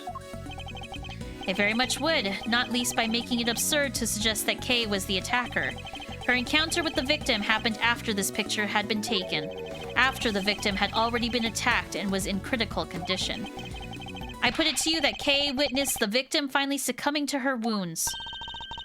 That would have been quite the coincidence. It's a textbook case of wrong place, wrong time, I'd say. Yeah, the plot really thickened there. That's crazy. You seem to be forgetting a rather important fact, Mr. Edgeworth. Well, that or pretending not to remember it. What? What fact am I forgetting? I think it's time to wrap things up, don't you, Verity? Put the boy out of his misery. Dad, Gavelle works for me. Why do you keep giving her orders? That's my job. My god. You really are a total and utter embarrassment. He's so mean to his son! Oh my god! I am not. I hate to break it to you, but you both are! Do it, Gavelle. Put Edgeworth out of, Out of his misery. As you wish. Okay, round 2. Miss Rinder's body was found with 3 wounds in her chest. And we all know that those wounds are from, don't we? That's right, they're from when she was stabbed in the chest by a 3-armed candelabrum. I doubt anybody could survive such grave wounds. If you care to read the coroner's report, I'm sure you would change your tune. Nicely done, Gavelle. Now Edgeworth will have to... Make several objections? Yes, I'm afraid I will. What? Why? Weren't you listening? Oh, I was listening. Very carefully, in fact, hence my objections. Come on. Why do you always have to underestimate me? That's never my intention, I assure you. It isn't? Because you do it so well to yourself every single time already. Of course it isn't. Yeah, I knew that because I'm... Please, Eustace, just stop for goodness sake. You've already embarrassed me enough. enough. Oh my god, he's so mean to his son! Oh my gosh! I thought the investigations games were mostly side-scroller. They're not, Monstro. They're more visual novel. Visual novel-esque. Huh? What do you mean by that, Dad? Also, hi Monstro, how are you? Welcome. The burn was so good, but it was so bad. Alright. 3 wounds. That can't have been pleasant. Yes. Which is why we must see that the perpetrator of this cruel act pays for their sins. Don't listen to her, Kay. She's trying to scare you. If we could please continue on, Judge Gavel. Very well. As I was saying, there were 3 wounds. And we all know that those wounds are from... Don't worry. Okay, let's see. I do, but perhaps we should ask Mr. Winner. He does, I'm sure. Don't you, Eustace? Who, me? Oh, you bet I do. I know this case inside out. Who does he think he's fooling? Eustace, my boy. Make your old man happy and at least glance at the coroner's report, would you? Sure, let's see. Yada yada, 3 puncture wounds, blah blah, candle holder. No way! That's what they used? Crazy. Oh my god. Precisely. The wounds were inflicted just as Eustace says. Stabbed in the chest by a 3-armed candelabrum. And you're sure the stabs to the chest were the cause of death? There's no doubt about that? None. One of the spikes of the candelabrum even pierced the victim's heart.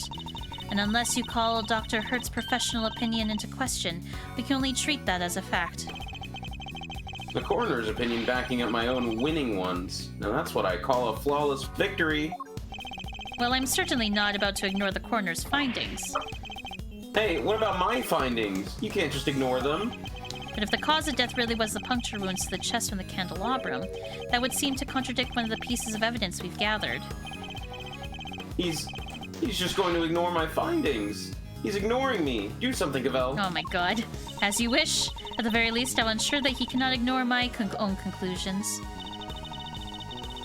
What evidence do I have that contradicts that? I actually don't know. Where's the victim?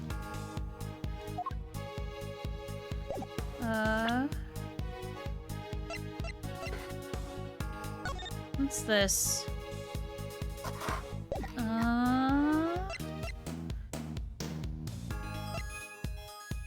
It contains a cross-section of the building, the viewing platform. A 3-armed candle holder that may have been the murder weapon, judging by the wounds in the victim's chest. Initial findings of Dr. Hilda Hurt's cause of death: stab wounds to the chest, head injury sustained post-mortem. Stab wounds to the chest. What is it? Victim's body discovered in the committee chamber. Preliminary findings find the time of death at sometime late last night. Cause of death is set of 3 puncture wounds on the left side of the chest inflicted by a candle holder. Victim also suffered a head injury post-mortem. Other remarks: prominent burn mark on the back of the victim's right hand. On the back of the victim's right hand.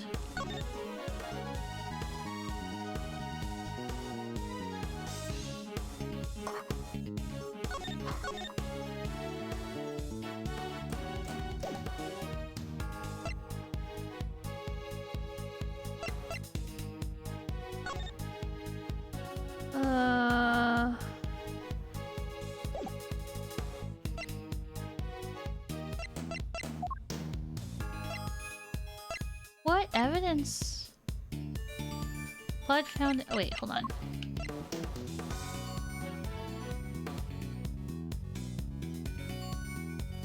There's this. It's missing its left horn.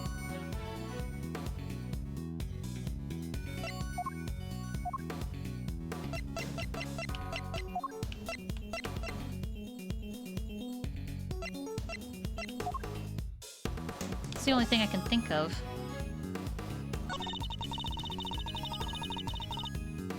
You were to read the coroner's report.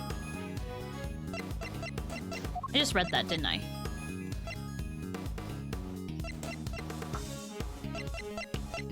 Oh yeah. Coroner's findings. Initial stab wounds to the... It just says stab wounds to the chest. What did Gavelle say again about the candelabra? She said that... Hold on. That's right. They're from when she was stabbed in the chest by a 3-armed candelabrum.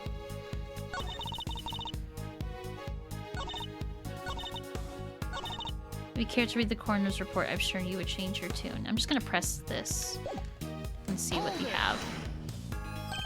Cause of death is a set of 3 puncture wounds on the left side of the chest inflicted by a candle holder. Well done for reading it, Mr. Edgeworth. That report forms the basis of my own conclusions. Oh yeah, we should check the candelabrum. In other words, I disprove what it says. I disprove your conclusions, no? You have the strangest sense of humor, but I wouldn't mind seeing you try. However, before you do, I'd advise that you read the report very carefully. After all, I'm not interested in making in your opinions, only solidly... Okay. Mr. Edgeworth? Don't worry, Kay. Everything will be alright. I need to find something to prove that the victim was still alive and breathing immediately after the attack.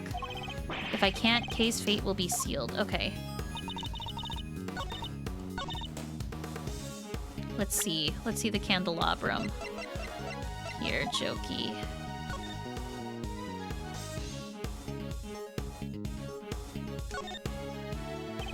The base is a very unique shape. If it were removed from a dusty shelf or something, it would be immediately obvious that what had been standing there. And then the blood. The prongs of each arm are covered in blood. The spacing matches that of the wounds in the victim's chest. But is this really the murder weapon?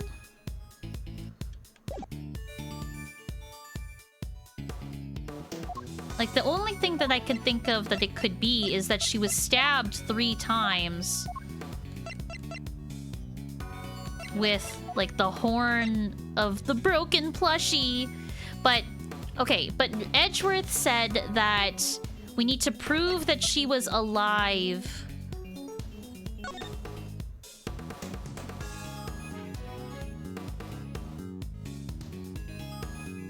Prominent burn mark on the back of victim's hand.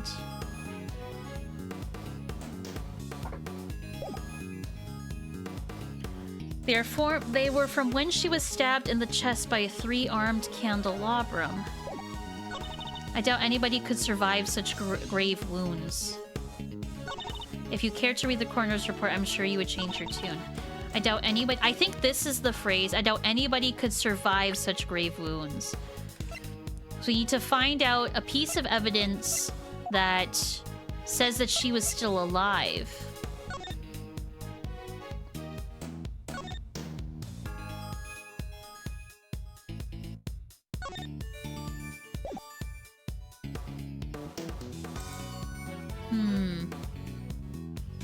Maybe she got struck in the head, but she would have been alive after the stab wounds. But it said that the head injury was sustained post-mortem, so the head injury was after she was alive.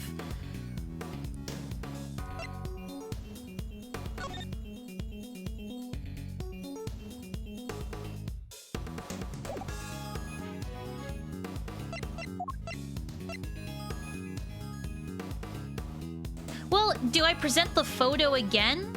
Because it proves that she was alive. Like, I feel stupid, but like, I feel like that's what I have to do.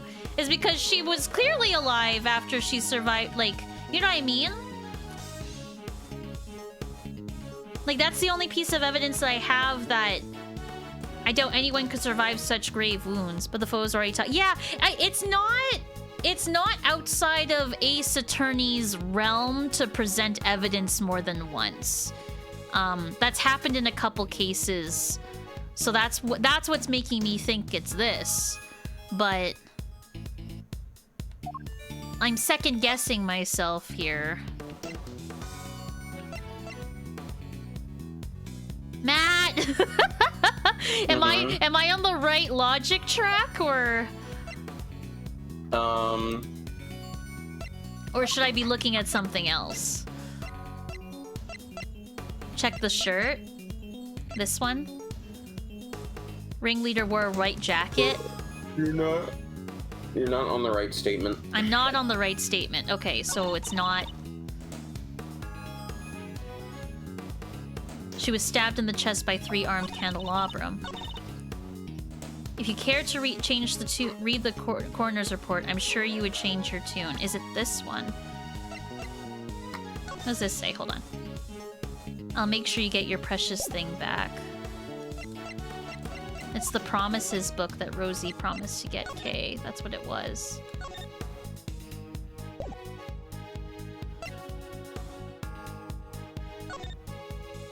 No, we don't need that yet.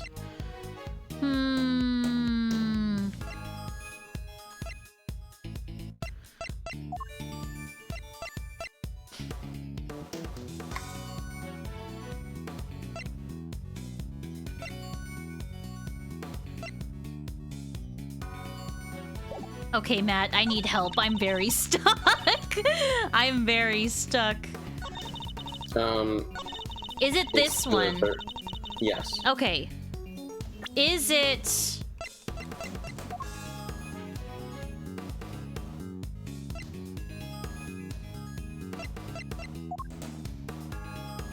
Wait, what does this show?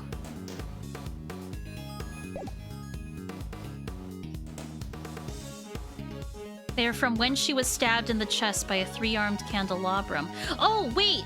Hold on.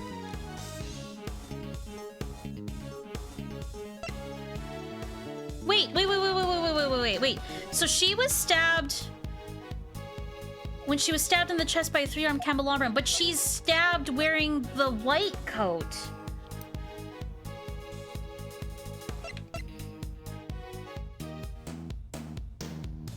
Okay, I understand. They were stabbed in the chest by a 3-armed candelabrum. But she's wearing the white coat when she was stabbed. So her... It's this one. It's this. Okay, it's this. The photograph of the mysterious figure in the red raincoat. She survived something. But which piece of evidence worn by the victim whose fingerprints and blood were found on the hood? On the hood. They were from when she was stabbed in the chest by the 3-armed candelabrum. Okay, I want to say it's this. It's I either present this, which is the photo of the of the jacket, or it's this, but there's no blood on this one, so I don't think it's that one. Or I present the photo again. Okay, let's go with this one. Okay, it's not that one. Okay, fantastic. See, this is what I mean, but there's so much evidence to what I'm talking about, but I feel like it never seems like it's the right one. I know I'm on the right track. I know I'm on the right track. Oh my god, that's infuriating.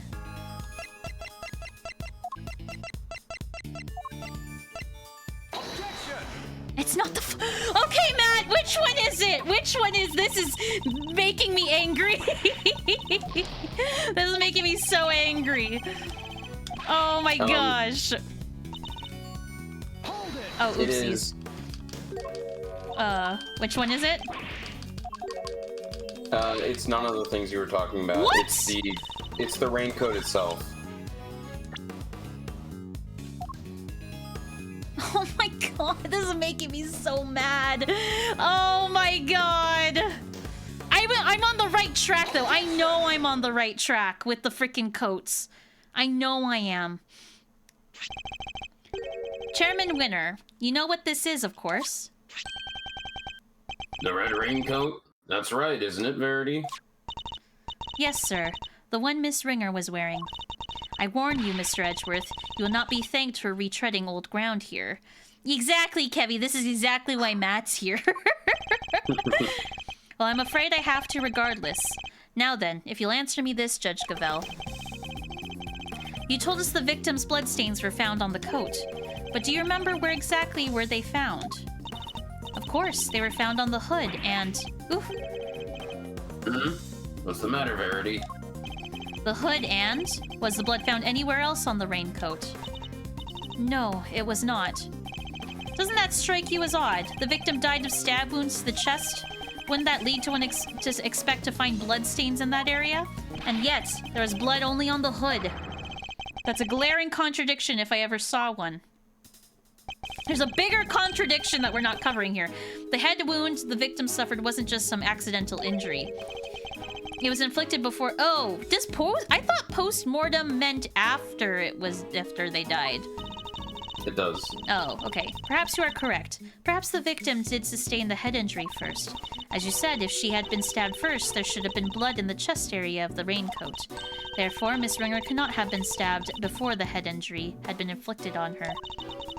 But even if we concede at this point that head injury came before the chest, that the head injury became before the chest wound, what difference would it make? How does it change our understanding of the case? I'd say it changes things a great deal. In fact, it raises even more fundamental contradiction. That is quite the bold claim, Mr. Edgeworth. I have to admit that you have me intrigued. Perhaps you should show us this fundamental contradiction with some evidence. Which piece of evidence best demonstrates the contradiction of the order of the injuries revealed? Is this the coat now? What do you mean, is this the coat? Is this where I mention, like, bring up that, like, the picture of Rosie that she's wearing the coat? Like, is this the piece? This is what you need to present, but we're already past that. Oh, okay. So I do need to present the coroner's findings? Yes. Okay. This is Dr. Hurt's preliminary findings, according to which the victim suffered a head injury post-mortem. If the head injury came first, why is the stab wound on the white jacket? Yeah, exactly. But the order suggested by the bloodstains on the raincoat is exactly the opposite. Yes. Bailiff, this court hereby subpoenas Dr. Hilda Hertz to the committee chamber with all due haste. Until she testifies, this case cannot be brought to a close. Yay! Okay. Yes, Your Honor. I'll go fetch her at once. Unfortunately, Dr. Hertz is a very busy woman. I doubt she'll be able to come immediately. In the meantime, there's another important angle I'd like to explore. Frankly, something has been bothering me about the person at the heart of this case. The so-called ringleader. Who exactly are they?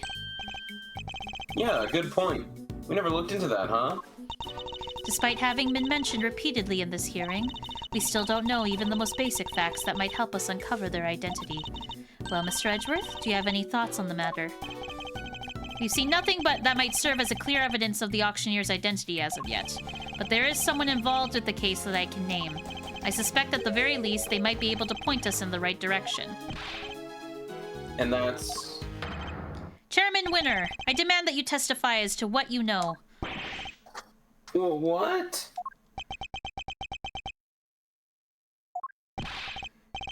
Are you crazy? Why would you accuse my dad?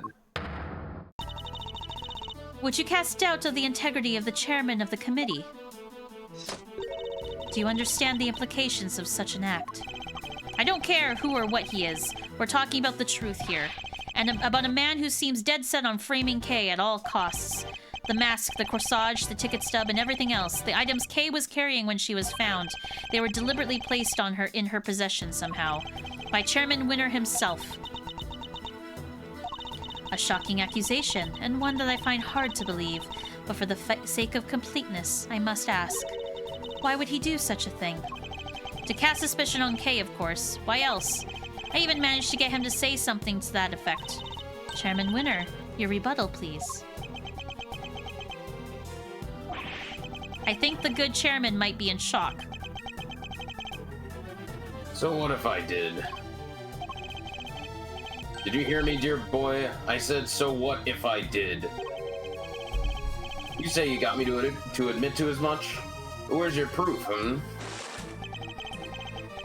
With no witnesses to speak of, your word alone is hardly enough to make an accusation like that stick. Or do you mean to tell us that you have something more to base your outburst on? Please tell us the arrogance he showed back at the detention center, and yet... Mr. Edgeworth, I'm going to have to ask you to explain yourself. If that's all right, Mr. Chairman. Not at all. I'd be very interested to hear this for myself. I'm intrigued to learn that where Miles might have gotten this idea that I'm some sort of criminal. Because he'll never find an upstanding man than me. that what he said? Yes, Citizen, then sorry. myself. I pressed a button, then I disappeared. He has a lot of nerve acting all innocent like that. Very well, let's start at the very beginning. The fact that the auction took place right here in this hallowed trial beat chamber as a point of suspicion. A location that should, by rights, only be accessible to members of the committee. Yeah, they all have keycards to the room after all. Furthermore, these auctions seem to be held on a somewhat regular basis. And for that to be possible... There can only be one winning explanation. That's right, Mr. Winner. That the auctioneer is a member of the committee. What? No! What on earth is wrong now? What did I do, Dad? I played right into his hands. You did indeed, you utter nitwit. Oh my god, he's so mean to his son, chat! I hate this. But Miles, my boy, you do realize that you've cast quite the wide net with your explanation? That's true. There are 11 members of the committee altogether. Who's the 11th one? 10. Oh yeah, Miss Ringer, I forgot. I forgot, she died. 10 suspects in total. Well, it certainly isn't me, and it can't be the chairman, can it? Whoever it is, speak up right now. Yeah, he is Father of the Year. Oh my god. Come, calm down, all of you, please. Well, Miles, is that all the proof you've got against me?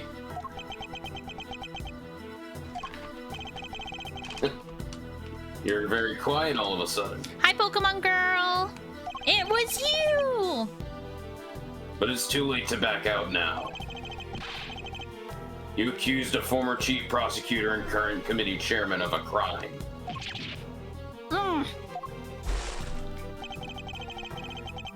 I would tell you to prepare for the worst.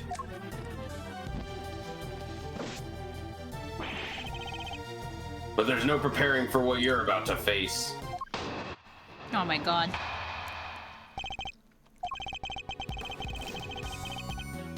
You've been forcing us to argue over every little detail for a while now. Where the murder happened, the order of the victim's injuries, some other things I hardly even remember. But you needn't always have bothered, my boy, because it's all irrelevant in the end. Think about it. The suspect herself has already said she did it. That's all that matters at the end of the day, and her sentence will be lighter for it, so rejoice. Jokey's mixing up Maple Story and Neopets together, Pokemon girl, for me. And there you have it. Feel free to pick holes in it as you see fit. How can I, when that was barely a testimony to begin with? That man, he's a very powerful person, isn't he? It's okay, Mr. Edgeworth. Please, just let it go. I did it. I'm the murderer. I even remember doing it. You saw a flash of something half-remembered, Kay. Nothing more. You must believe in something. It's okay, Pokemon Girl. They should do a collab. Believe me when I say you should believe in your own innocence instead. But... I'm up against the head of the committee here. This isn't going to be easy. But he seems to think he's already won. Perhaps I can use that against him. It's gonna get nasty. Okay, press everything. Hold it. Even if the broad strokes are correct, it doesn't make something true. Oh, don't be such a stick in the mud. I'd say the bigger picture is more than enough here. True, Pokemon Girl! After all, every case has its little inconsistencies and contradictions. If we let ourselves get bogged down by every single one, we'd never make any arrests. And once we did, the trials would drag on forever. Even you understand that, right? Not in the slightest. Hence my inquiry into the details. Oh, to be so young and pig-headed. Anyway, you keep digging into these little details. Alright. Baress! Yeah, ban NFTs! No NFTs allowed! I seem to recall the ringleader's identity and the faulty coroner's report being critical points of contention. Yes, I was listening, my boy, but critical is a matter of opinion. How can you possibly suggest that such a fundamental issues are not important? Perhaps it is your ability to make sound judgments that should be on trial here today. Ooh, the burn! Careful, Edgeworth, you're walking a thin line here. That's true, the NFT market's crashed anyway. Didn't NFTs lose like 99% of their value over the last year or something like that? Yeah. Should we explain why we hate NFTs, Jay? Yeah, Neopets came out with an NFT thing with Neopets, like, what was it last? Sucks. Yeah, it was like last year or something. And then the whole community got mad, and then they were like, "Oh, sorry," and then now they're all like worth nothing.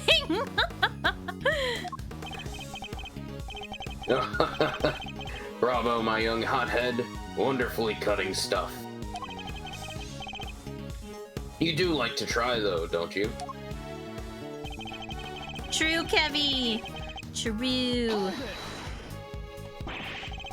There's no way any of what you discussed today is irrelevant, not unless you intend to bury the truth. But none of it is relevant, my dear boy. The only reason you keep trying to make it relevant is because otherwise you're up a creek without a paddle. The suspect herself has already said she did it. Just because she confessed to something doesn't make it the truth. Kay is suffering from amnesia, so any statement she makes should be taken with at least a grain of salt. Oh. Even so, it doesn't exactly solve anything for us, does it, dear boy? And it would be nonsensical to dismiss her confession outright. I tell you what, why don't we ask her one last time? Oh, I'm sure she'll just say she did it again. Fine. Let's do it. Let's ask her again. We'll see if she really believes herself to be the culprit. Uh-huh? You mean me? Is this really what you really want, Edgeworth? If it goes badly, it could significantly weaken your position. I know, but there's no other way. I only request that I be the one to question her. You really know how to tug an old man's heartstrings, you know? But fine, ask away. On one condition. If this turns out to be a waste of time, that's it. What is he burning? It's like he's burning evidence. We'll call the proceedings to an end then and there. Agreed? Call the proceedings to an end? You mean the hearing? Yes, dear boy, that's right.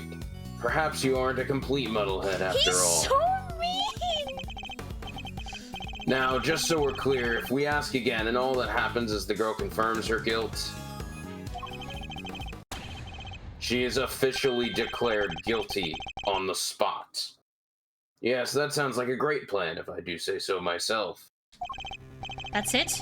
You just declare her guilty just like that? That's the gist of it. It's a big risk, but he's going to find a way to condemn her either way if we don't do something.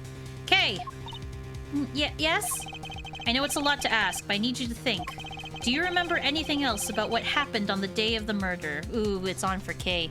The NFT community, Neopets community, was also being mean to a lot of Neopets fan base as well, and the NFT company they were going to use was using stolen art from a Neopets fan site. I didn't know about that, Pokemon girl. That's crazy. The fact that Neopets like condoned like them stealing fan art is crazy. Anything that might help us prove your innocence. Yeah, they were literally wasting papers. Exactly, Kevy. Why? Why are you still fighting it, Mr. Edgeworth? It's no use. I can't be of help to you. I'm sorry. I'm too scared to try and remember anymore. What if I remember something even worse? And if I did, I'd just be making it more trouble for you. Please, just accept it. The Kay you thought you knew is a dangerous criminal. A criminal who'd let you down and betrayed your trust. Don't worry, Kay. You have nothing to be afraid of. I may not have known you very long, but I know you well enough. And right now, I'd say I know you better than you know yourself. Oh, shit. You never commit a murder. You could never, because this is who you really are. Oh my god.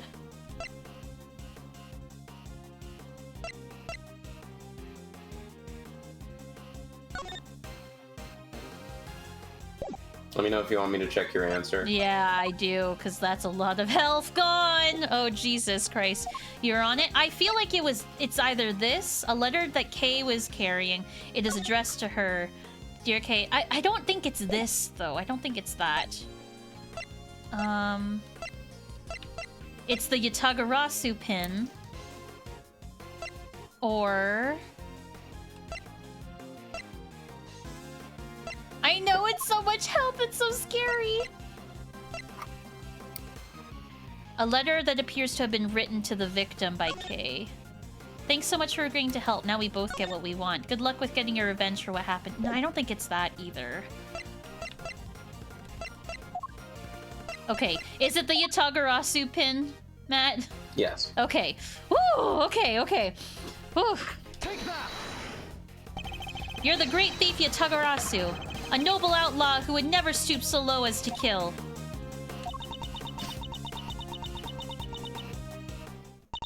I can't do it. I'm sorry. Because all I can see is the one memory that's returned. I have to face it. Hold it! No! The only evidence of your guilt is confession they forced out of you. As I said earlier, you have to believe that you're better than that. Or are you saying you don't believe a word of what I've been telling you? No, it's not that. You're trying so hard to help me. And you're risking so much for me. It's too much. You have to stop. I'm begging you. Ah, so that's what's going on. I thought it was strange, but now I see. The reason you're allowing yourself to be railroaded into accepting your fate is because of me, isn't it? Which is exactly what the Kay I know would have done. You're a good person, Mr. Edgeworth. Sorry to burst your bubble, but I'm not. And I don't plan on becoming one anytime soon. Okay, Edgeworth. Sure! Sure! Because despite all your wishes to the contrary, I'm still trying to help you. You see, I've merely been servicing my own ego, regardless of what I put you through. Now, let's try this again. See the good in yourself, Kay. Remember the noble thief that you truly are. That memory you committing the murder, you need to question it with all you have. That is all I ask. So please, do it for me.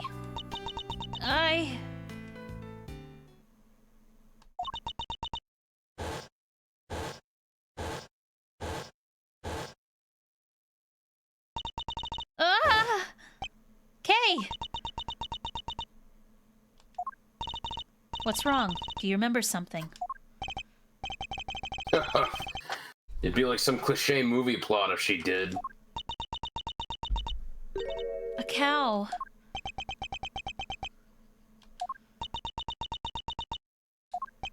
A cow?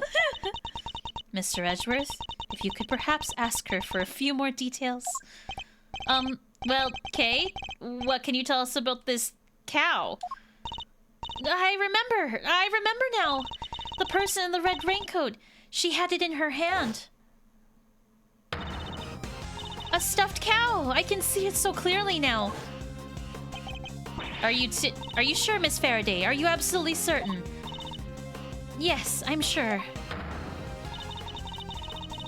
Then this court acknowledges the defendant's latest statements as new testimony. Have you lost your mind, Verity? We can't accept testimony like this. With all due respect, Mr. Chairman, information pertaining to the victim and her possessions is new and highly relevant evidence.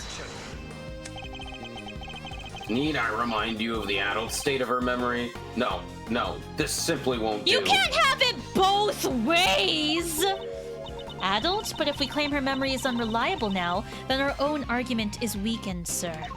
You said yourself— Exactly, Gavel! See, okay, I see what Gavel's doing. I see what she's doing here. You said yourself only a few minutes ago that thanks to the suspect's confession, we need not to worry ourselves over the final details. Did you not? Animated Gamer! Thank you for the sub! The tier 2! Thank you so much! How are you, Animated Gamer? You know, if I had a nickel for every time I got COVID right at the beginning of for a college school year, I have 2 nickels, which isn't a lot, but it's weird that it happened twice, right? It is, Animated Gamer. I'm so sorry. Oh my gosh. Like, literally, the semester is, like, about to begin. That's crazy. Are you okay, Animated Gamer? Thank you again for the tier 2. Oh my gosh. I want his Zippo. It's not really working right now, it looks like. It comes with an unlimited amount of butane. Yeah, that's true. That's true. We were to call the validity of her memories into question. Then we must also call into question the confession on which our entire argument is based. Thank you, Verity. Oh my god. Today's the first day of classes. I got here on Saturday. Oh, nice. Did you end up going to classes today because you had COVID? Hopefully it wasn't too awful. Oh my gosh, Anime Gamer, I'm so sorry. My goodness. Is that really the most advisable course of action? Yes, you're right. Proceed as you see fit, then. Thank you, Mr. Chairman. We're still in the game, but only by the skin of our teeth, and only thanks to Judge Gavel's intervention. It's almost as if she was on our side for a second. Yeah, that's what it seems like. Oh no, Pokemon girl! You have to dry it out in the sun or something. Well, Mr. Edgeworth, the stuffed animal. I believe the cow in question is this thing here, Your Honor. We found it in the storeroom and believe it is yet another auction lot.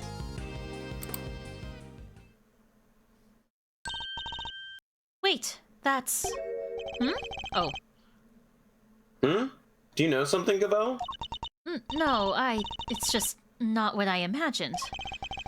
I suppose it's a rather odd thing for the victim to have been carrying. I should go over it carefully. Yeah, I was wondering when we were gonna go over it. The left horn is missing. This hole. It looks like that's where the horn would have gone. But that doesn't look like the stuffing. But that doesn't look like stuffing in there. So what is it? Let's take a look at the rest of this toy and see what else we can find. What's this? Hi Chadley, how are you? Happy Monday. Well, I didn't go, but my dad tried to convince me to go until I had one of my RAs talk to him and tell him that it could be a danger to fellow students. I'm glad that the RA was on your side. Because, like, going to classes on the first day sick, like, one, you would not feel good, Animated Gamer. And two, it's right. Like, you could infect the other students, and that would not be good. Wolverine is all wet. The way I hold the book is I generally hold my books up against me, and I've been swimming in it. Oh, I see, Pokemon Girl. Oh, I'm sorry to hear that, Chadley. I'm sorry to hear that. Now I'm self-quarantining in a hotel. Oh, nice, Anime. Oh, you got like a little bit of a break, it seems like, in a hotel. That's very nice. Well, hopefully you feel better soon, Anime Gamer. I'm so sorry that your first day of classes sounds like it sucked. There's a cherry blossom petal caught in the fur here. There are petals on the raincoat, too. And a cherry blossom and the cherry tree on bloom on the viewing platform. It would definitely appear as if this was taken outside at some point. But what did the victim want with this thing? Is there, like, something else in this horn? Maybe there's something in this horn. The right horn is intact, but I can't say it's doing much of an overall symmetry to the stuffed toy. Look, Mr. Edgeworth, it moves. It does? Oh. Sounds like sand being crushed? It would seem that there's a recording device hidden inside.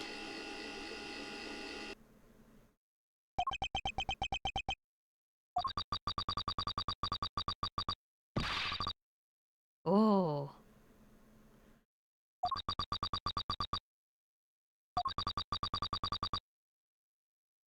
Oh.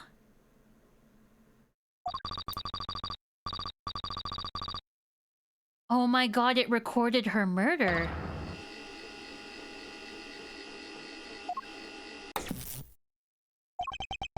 Could this be the moment of the murder? Oh my god! It recorded her murder! That's crazy! Also, I don't know if I told you already. I told Chrissy, but me and my roommate have the same first name. Oh, really, Animated Gamer? That's kind of fun. So you two are gonna be 2 peas in a pod. That's crazy! And someone made a recording of it. had a prominent burn. One of the people recorded had a prominent burn. That was definitely Rosie. Hey, that's them right there. That's them voices I heard. Sure as eggs is eggs. Unfortunately, we have no way of verifying when these voices were recorded. It's possible they have nothing to do with the murder. If only there was some accompanying video footage. You got bugs in your ears or something, lady? I told ya, them's the voices I heard. And now we already know the victim was holding that thing, right? So it's gotta be from when she got. Yes, it is a possibility, but a weak one without more than your words to back it up. We need something more, something credible. We need? Yet again, she seems to be stepping in to help. Judge Gavel, I think we all know the voices are from the moment of the murder. Consider for a moment the words we heard for one of the speakers say. I knew it was you the moment I laid eyes on you. You can't hide that burn from me. Yeah, Rosie had a burn on her hand. I think the X is because the X-Men universe, the X is what determines the person is a human or a mutant. Yeah. Thank you, Aether. I feel like that was a pretty good southern accent. I believe we have something that could explain what these words are referring to and how it was all related. Which piece of evidence proves that the voices are from when the murder occurred? Okay, is this the burn on Rosie's hand?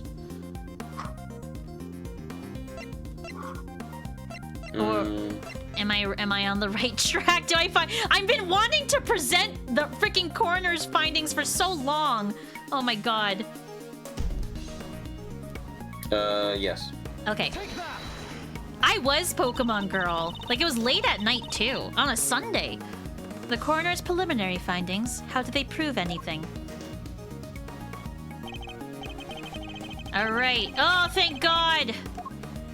On the back of the prominent... Is it this prominent burn mark? It must be this.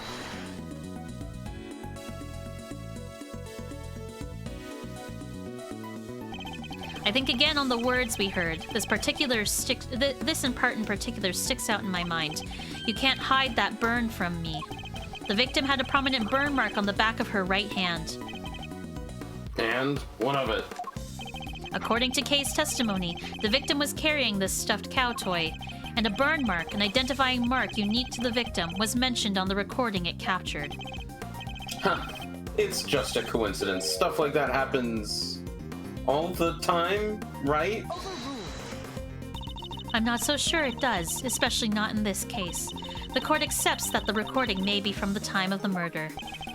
In which case, one of the two voices must belong to the real culprit, and based on the content of the conversation, it seems likely that it is one we hear the most. But that still doesn't tell us anything about the killer's true identity, or even if they're male or female.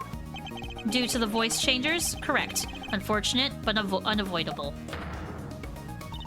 One thing, however, has become clear. We are now able to say that the voices Miss Hart heard were those of Miss Ringer and her killer. Just like I done told you they was. They can say something else now, too. We can say something else now, too. Let's hear it. That is, if you don't mind, Mr. Chairman. Do as you wish. According to Miss Hart, just before the murder occurred, two people came up to the storeroom from the committee chamber on the elevator. The ringleader and one of the auction attendees. It seems that this was the point which money exchanged hands. The murder happened immediately afterward, and the auction carried on after that. All of which points to one key fact. The ringleader was the killer. Since the ringleader was the auction's sole auctioneer, then it follows that they cannot be the victim. Hey, Gavel. Not right now, Eustace. There's a good boy. And if they weren't the victim, then they can only have been the killer. A compelling argument, but hardly conclusive. I'm fully aware of that, Your Honor. I was merely warming up for the main event.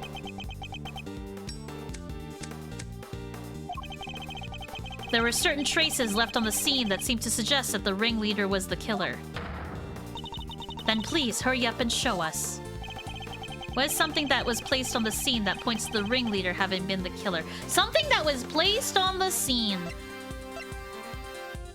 that points to the ringleader having been the killer.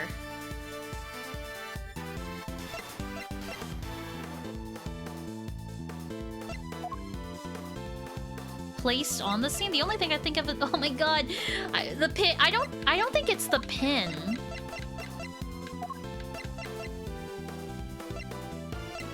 A magenta flower made of fabric that is usually worn on the chest as decoration, torn from the victim's clothes. Something that was placed on the scene. What was on the scene? Oh my god, I have to remember. Wait. Is it the candelabrum? No? No. Placed on the scene. Is it the jacket? No. No? Placed on the scene. What was something that was placed on the scene that points to the ringleader having been the killer?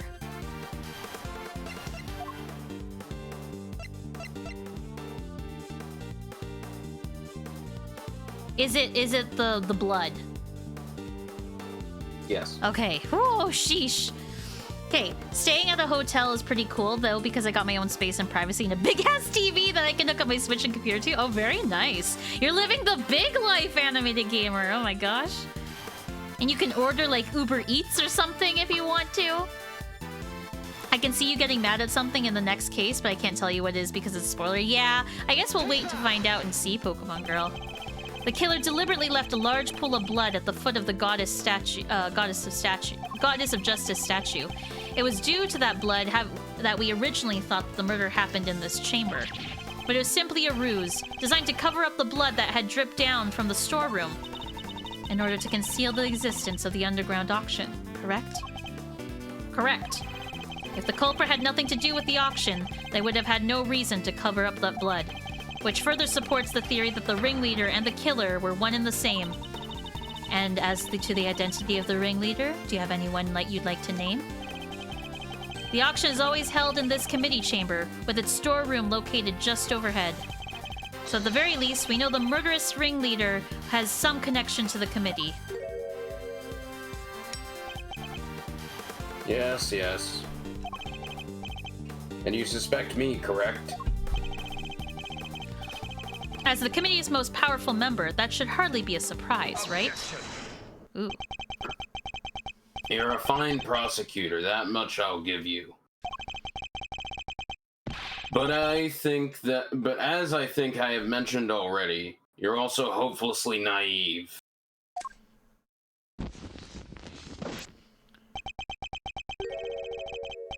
You've got nothing, dear boy, have you? No evidence whatsoever. Unless you've got something to share after all. Ugh. Do I have any evidence to show that Chairman Winter was the murderer? Oh, do I? I don't think I do. Because this is... Yeah, I don't think I do. Hi, Seven! Ooh, you went swimming. Very nice. Friday night, so the night before I left for school, I stayed up until 2 a.m. being Donkey Kong Bonanza. Oh, how was it? And all I see is the last 2 hours are so absolutely... Oh! That the last 2 hours are absolute peak. Interesting. I don't have evidence that Chairman went. I feel like I should save here. No, you're correct. Am I correct? I don't have evidence. I didn't think so. Mm-hmm. Yeah, how was swimming? How was it, Seven? It was Chairman Winter himself who brought up the fact that I suspected him, and he seems confident right from the get-go that he's untouchable, which means he knows. He knows I have nothing. Well, Miles, my boy, time to pay the piper. Ah, I've always wanted to say that.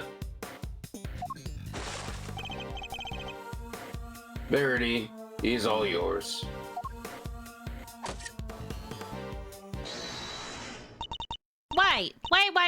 Wait, dang it. I just remembered something. Oh my gosh, Lotta! They could not have come at a better time. Huh? Did you have amnesia too? No, it just done came to me. Flash of inspiration. You know how it is? Very well, say your piece. Objection. What are you doing, Verity? Mr. Edgeworth has made it clear that he won't give up until every last lick of hope has been extinguished. So extinguish we must, lest we try to drag through this. I see what Verity is doing. Lest he try to drag us through this excruciating process again in the future.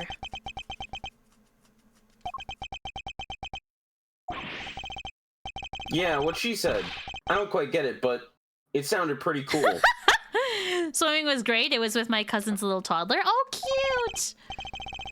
Don't worry, Dad. I'll help Gavel bring this to a winning finish. We'll show them how wrong they are. Oh my gosh. Okay, Eustace, I like him in this moment because he's so naive of what he's doing.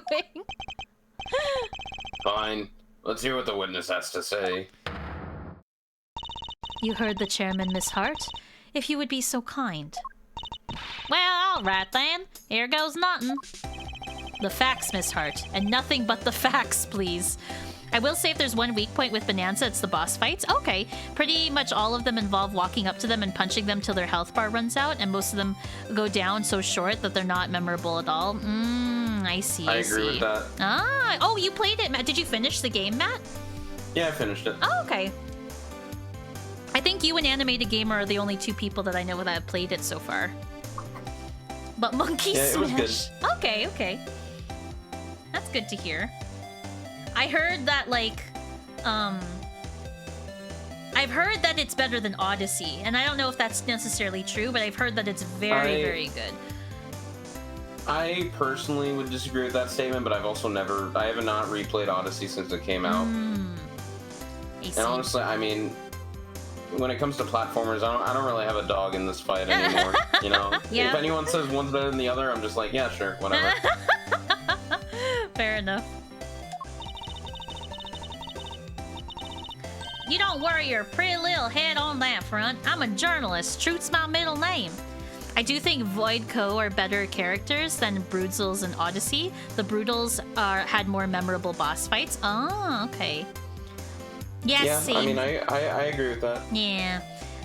I can't afford to Switch 2, maybe someday though. Same 7. I also, yeah, like one day I'd like to. Color me officially worried. Matt, buy 7 a Switch 2! So I can't afford that. yeah, Matt has already bought 2 Switch 2s, chat. Can't bog down Matt even more. I don't have a Switch 2. No games currently interesting to me, honest. That, to be fair, Kevy, there's only what? Like Mario Kart and the wheelchair Donkey basketball game and Donkey Kong. Like, that's it. So the ringleader's the killer rat, which makes the victim one of them auction goers. Thing is, that don't add up. I counted 11 people coming down that hatch, see? Then the murder happened, then the auction started back up again. Now I had me look downstairs right after that. No. And wouldn't you know it, there were 11 little duckies all lined up in a row again. How? And you're sure of this, Miss Hart? Sure as sure can be, your gavel ship. Saw him with my own 2 peepers. So, 11 before the murder, and 11 again right after means... Wait, that's a thingy! Oh my god, Eustace, please. Odyssey came out at a very formative time for me, so I can say Bonanza's objectively better game, and I'll always prefer Odyssey. Oh, okay, interesting. Okay, I trust Animated Gamer. Yeah, because I remember when Odyssey first came out, Animated Gamer, you loved Odyssey.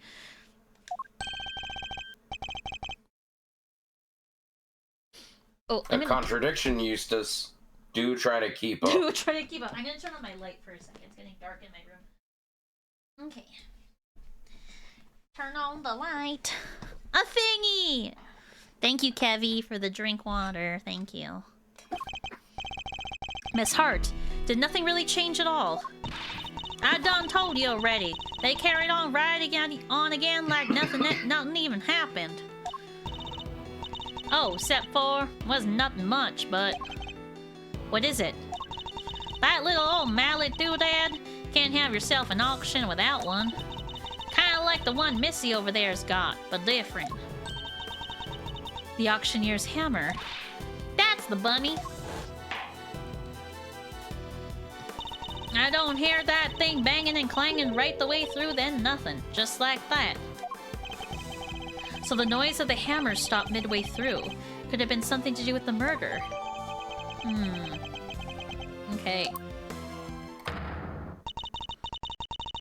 What if Miss Hart is telling us is true? We have something of a problem. Namely, that if the victim is neither the auctioneer nor one of the attendees, your entire theory cannot stand, Mr. Edgeworth. Ugh. Chalk one up for justice. Eat that, Edgeworth. Oh my gosh, I hate this.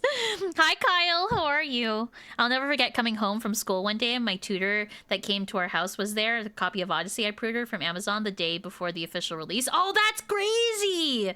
That's actually pretty cool. You have to play it a whole day early. See, Mr. Edgeworth, there really was nothing we could do.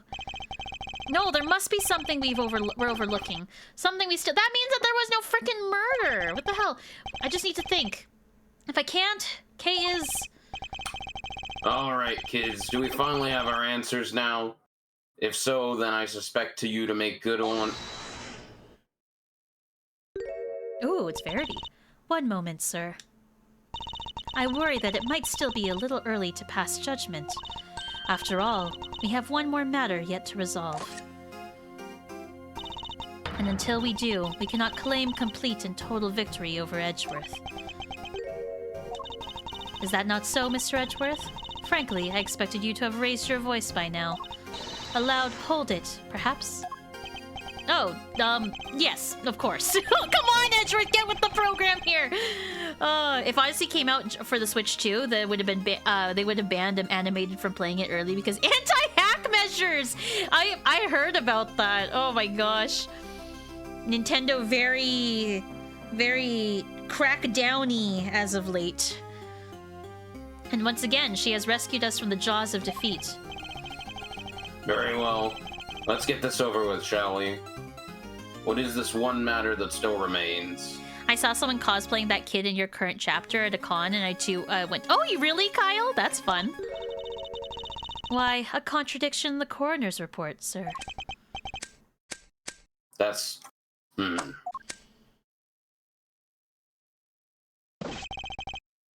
back with the witness, Your Honor.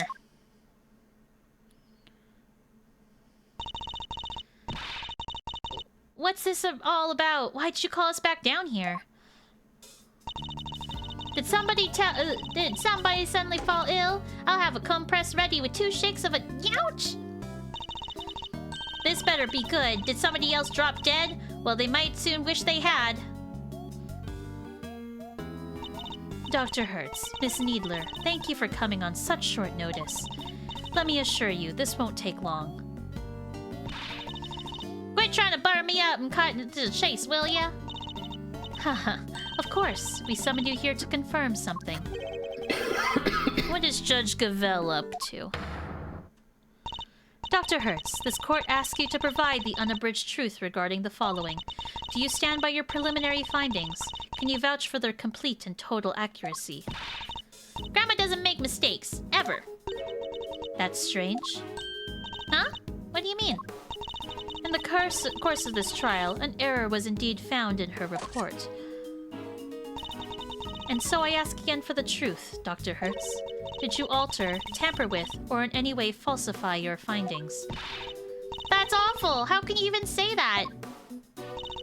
What are you asking me for? Why the heck would I want to do that?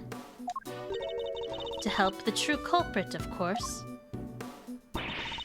As if I know anything about that! Just know I didn't do anything of the sort. Then that seems doubly strange. What other explanation could there be for the discrepancy in your report? Mr. Edgeworth? I wonder if you might have any thoughts on the matter? It's not like you to be coy, I must say.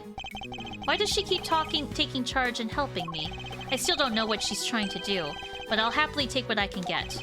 If everything was recorded accurately, then handed off to Mr. Winner according to protocol, then the report shouldn't contain any mistakes.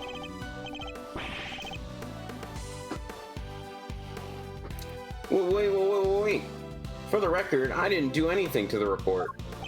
I guess we'll see, won't we? Ooh.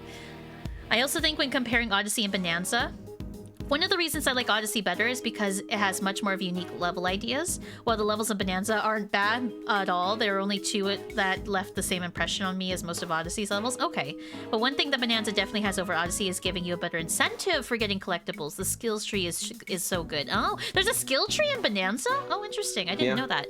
Huh.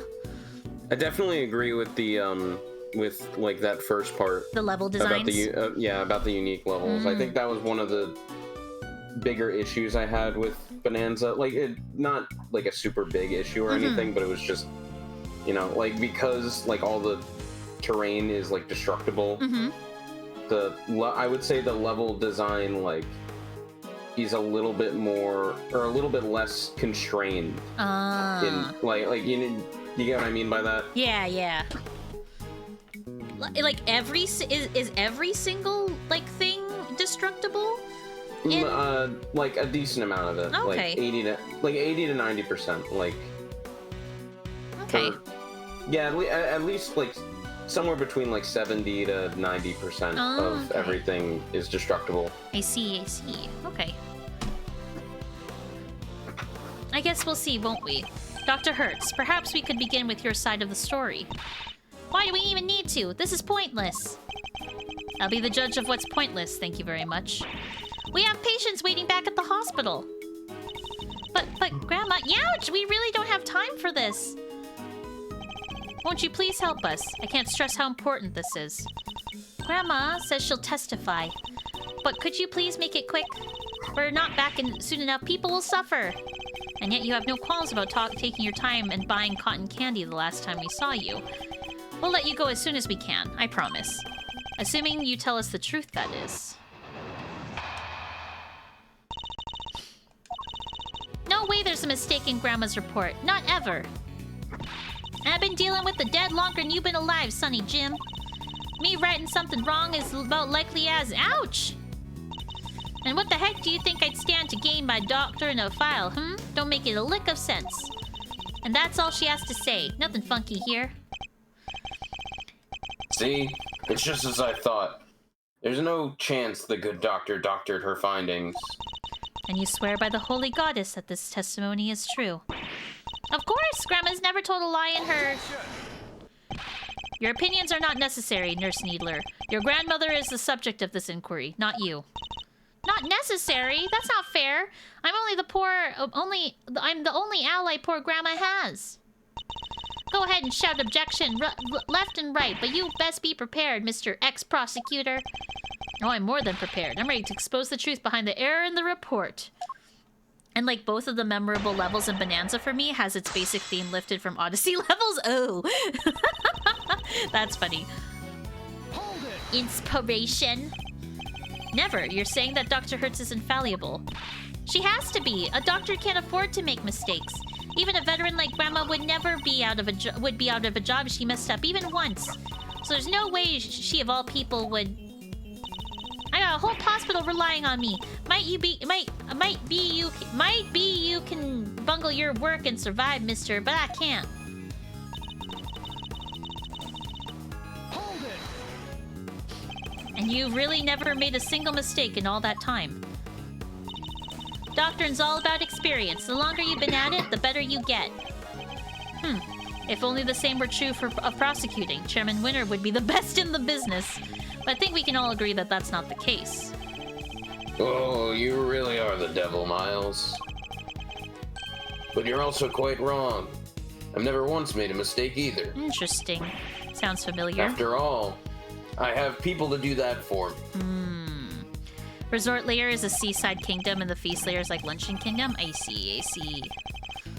I'm too busy for foul-ups. And lucky for me, I don't have to make them. Isn't having people just grand? Don't you go trying to make doctor and lawyer and sound the same. They ain't nothing alike. Nothing alike, I tell ya. Hold it. The victim appears to have put this raincoat on after sustaining the head injury, and yet there was not a single drop of her blood in the chest area on the raincoat. Therefore, she must have been hit in the head before she was stabbed in the chest, making it pre-mortem. No, that's... Ouch! I don't need you to teach me how to suck eggs, young man. My dang report already says what you just said, don't it?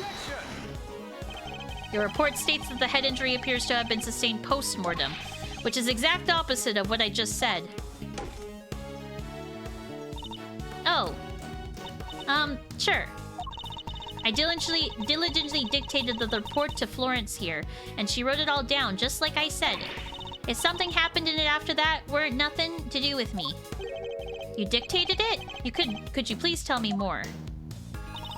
I diligently dictated the report to Florence. Anything after that were nothing to do with me. Oh, okay. That is sus. So we're just on the same page of what your conclusions regarding the body. Well, like I said, ouch! Sorry, it was, death from a good hard knock to the noggin. Can you say that for certain when the knock happened, Dr. Hertz? Pre-mortem, of course. Chest wound happened after the poor girl died. Ah, chest wound happened after the poor girl died. I told Florence that, and she wrote it right down, so that's what it says on my dang report. That may be what you told her, but I think we're finally getting to the truth. Okay. I kind of want to press on that. I kind of want to press just to see. Safety first! You may not have stood anything to gain from it, but what about your granddaughter? Me? I didn't stand anything to gain either.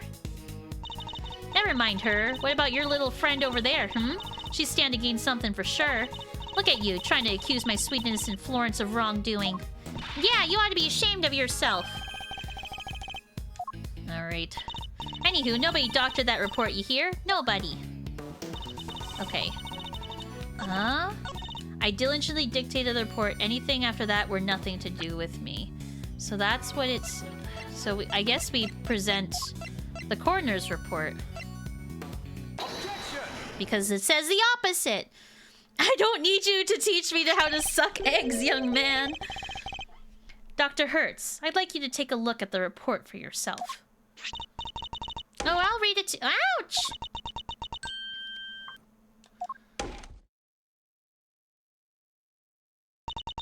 This ain't what I said. This ain't what I said at all. What? What? What do you mean exactly? Oh my god. I don't know. But I can't say that. Miss Needler, if you are attempting to bury Dr. Hertz's truth, I will gladly hear her confession myself on behalf of the Goddess of Justice. Dr. Hertz seems to be telling Judge Gavelle something in private. What? I see. Very well, allow me to relay everyone what you just have told me. Ain't no doubt about what I said. I dictated my findings to Florence just like I told you I did. The fuddle-headed young thing must have wrote it down wrong or something. Wow, that's a great impression. The abuse is crazy. You know what? You're right, Aether. Who knows how to suck eggs? I don't. Was that really necessary? So in summary, there's an error in the report. And it was all because of you, Nurse Needler.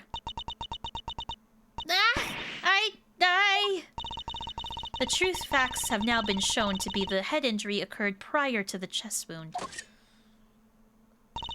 The question now, Miss Needler, is why do you introduce such an error? Just a minute, Verity. You make it sound as if the poor girl did it deliberately. Whereas it seems to me she just made a little mistake. Pre-mortem, post-mortem, they're practically the same word, don't you think? But the other part of the report was that she died of the chest wound. But she didn't. Except I mean two completely opposite things. This was deliberate, no doubt about it. But why would she want to change it? Exactly. Thanks, ouch! You won't get away with that easy. Explain yourself, young lady. But, Grandma... You submitted a falsified report, an act that led to Kay being accused of murder. You owe us an explanation. I can't tell you. Not don't want to, but can't. This is really rather unpleasant, don't you think? Ganging up on this poor, considerate girl who's only looking after her grandmother. She has nothing to do with anything. She simply made one tiny mistake. So why not leave it there? Oh my god, shut up, Excelsius. My god. I also love how you went, well, if you really want, you can beat Bonanza without getting any of the main collectibles. The only real purpose of the Bonandium gems is the skill tree. Oh, so you could go like basically like virgin kind of deal, like nothing on the skill tree if you wanted to. You'd like that, wouldn't you? Because the only person here her testimony would hurt is you. What on earth do you mean, my boy? Seeing as you're now a de facto ex-prosecutor, you're going to need to explain yourself better than that. I'd be happy to. I even spell it out for you. Nurse Needler's role in this crime is very important because... Ooh, I don't think she's the murderer. I don't think she's the real victim. I think she's the co-conspirator. Nurse Needler doctored the report in order to cover for her accomplice. Ouch! So she's a co-conspirator. This innocent young thing? Do share your grounds for making such a wild accusation, dear boy. The murder couldn't have been committed by the one person working on their own. Without at least two people, it wouldn't have been possible to maintain attendee numbers. If the auctioneer was the murderer and the victim was one of the attendees, the fact that a witness testified to there being 11 attendees even after the murder doesn't make sense. Hey, watch it! Y'all gotta call my good word into question now, too? That's not what I meant. In fact, it's quite the opposite. I'm taking you at your word, which means that there must be a co-conspirator. I know it's hard, my boy, but sometimes you just have to accept that you were wrong. I wasn't wrong. I just hadn't considered the possibility of the killer having an accomplice. But as soon as we do, things start to fall into place. If the killer's accomplice returned to the auction room in place of the victim, there would indeed have been 11 attendees both before and after the murder. Well, that's your thinking, isn't it? Certainly an intriguing theory. But surely the imposter would have been spotted right away. I don't imagine that Nurse Needler looks strikingly different from the victim in build and stature. With the help of a mask, she could very easily have replaced Miss Ringer without anybody noticing. Well, Nurse Needler, is that what happened? Did you take the victim's place at the auction? I wouldn't do something like... Now tell us, the ringleader, who were they? I can't tell you, I just can't. It hurt Grandma, too. But, Grandma... Don't you worry about me, I can take it. You just tell me everything, child. But... Grandma! Oh my god, she exploded! So I was right, she was an accomplice. Miss Needler... Why? Why did her hair explode like that? Well, Miss Needler? Can you explain yourself? Yes. Huh? Oh, thank you, Grandma. But I'm all right now. I confess it. I changed places with Miss Ringer. So you admit that you were working with the ringleader? Yeah, I was helping them. I don't know how, but they found out Miss Ringer was going to attack them. The culprit was going to be attacked by the victim? They seemed pretty sure it was going to happen that night, so they made a counter plan. They wanted to strike first, and they wanted me to help them. I was told to go to the storeroom before the auction began and wait there. Now hold that right there, Missy. I didn't see nothing, and my eyes don't lie. If you would have been there from before the auction, I would have bumped right into you. I was there the whole way through. You weren't there for a bit of it. But I'm not lying. Well, that's easy for you to say. But you were lying about altering the report only a few minutes ago. Huh. I think we're all aware well of the number of potential hiding places in that storeroom. Are we? Where exactly are you trying to say our friend the nurse was hiding then, Nurse Needler were to hide here while she was waiting in the storeroom. It's the box! The box! Take that! She hid inside this clothes box. Oh, she did she? Huh? Well, it was there the whole time, even before I mosey on in. But like I done told y'all, it had them chains around it. Wanted to hide in there myself, really, but it was locked up tight, so I had to go elsewhere. I imagine that's because Nurse Needler was already lying in there by the time you arrived. That's right, we didn't want anybody to open it or it would have really blown our cover. So the ringleader told me to climb in and wait until it was time for my part of the plan. And then they wrapped the whole box up in chains. I think they took the elevator downstairs not long after. It was just before the auction was due to start. So as the auction was beginning, you and Miss Hart would have been the only people in the storeroom. Yeah, I think so. The auctioneer proceeded as it did, until a certain customer came upstairs to complete her purchase. That was when the incident occurred. Miss Hart overheard the victim and the culprit exchanging words around them. You betcha! I was behind the statue there, shaking like a dang leaf the whole time. In the middle of their quarrel, Miss Ringer was killed by the auctioneer. I imagine that the auctioneer then carried Miss Ringer's body over to the clothes box, from which Nurse Needler emerged and swapped places with the victim. After placing Miss Ringer's body inside the box, Nurse Needler's role now was to pretend to be Miss Ringer. And then Rosie left and went up the ladder because she was still alive. The two of them then returned to the room below as if nothing had happened. Does that sum about what happened in the storeroom, Nurse Needler? Yes, in fact, that's exactly what happened. Hold up, so you just waltz right back on in and nobody noticed? This is two completely different people we're talking about. You're telling me not one of the other folks down there at the auction cottoned on? Why would they? The other auction goers had no reason to notice the difference when Nurse Needler entered because...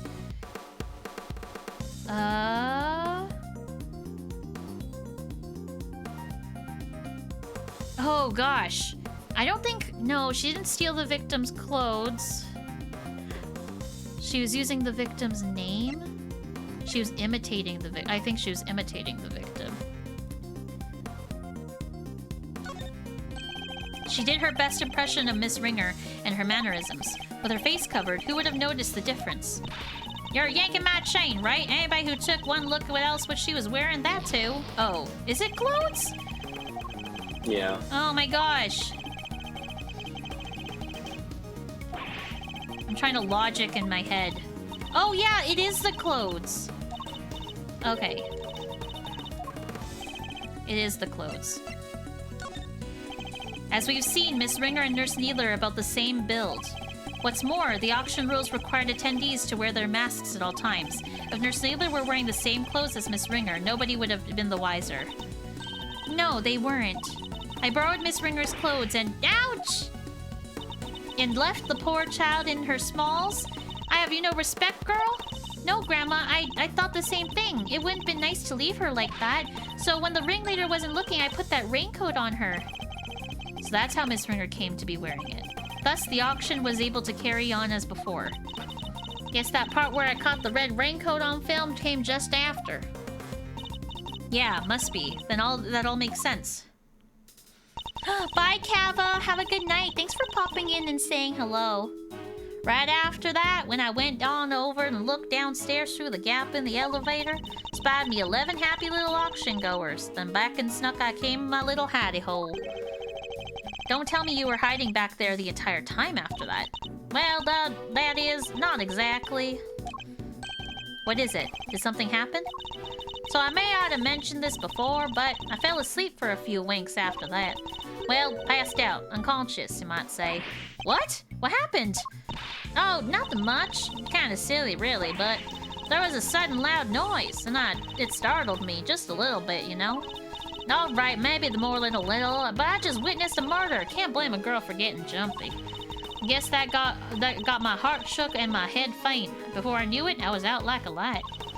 By the time I came to, it was the next dang day, and they're all there clanking down that ladder. I see, so you were startled by a loud noise and fell unconscious. I suppose that means you don't know what happened after that. Not per se, but, well, after the auction was over, all the masks were back on the rack, so I reckon the guests done finished up and filed out one by one like they was supposed to. Nurse Needler, once the auction had restarted, what exactly were you doing? I was pretending to be Miss Ringer and placing bids, just as the ringleader wanted. I had to win the clothes box, as I had been instructed. There had been a dead body inside after all. Imagine if somebody else had won it. We would have been in real trouble then. So you had no idea that the victim had vacated the box in the meantime? No, not until we came back up so I could pay for it. That's when we noticed. The ringleader told me to go look for her right away. Except I found some other girl collapsed at the foot of the ladder instead. Oh, that's Kay. Kay. Yes, she must have fallen from up the roof and been knocked unconscious. Yes, the victim must have left the hatch wide open, huh? That would explain it.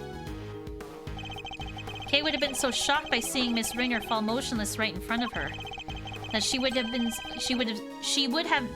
have seen the hatch open and fallen right through it.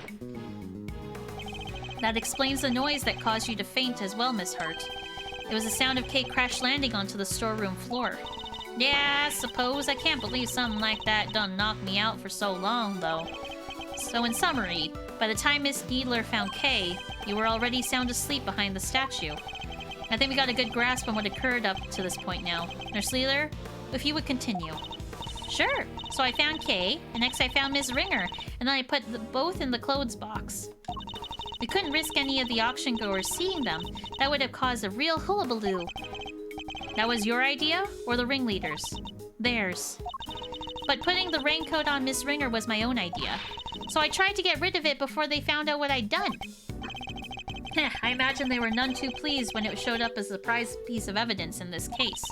And lastly, the ringleader and I put her in an auctioneer's outfit we'd prepared. Of course, which completed the deception and made everyone think she was the auctioneer.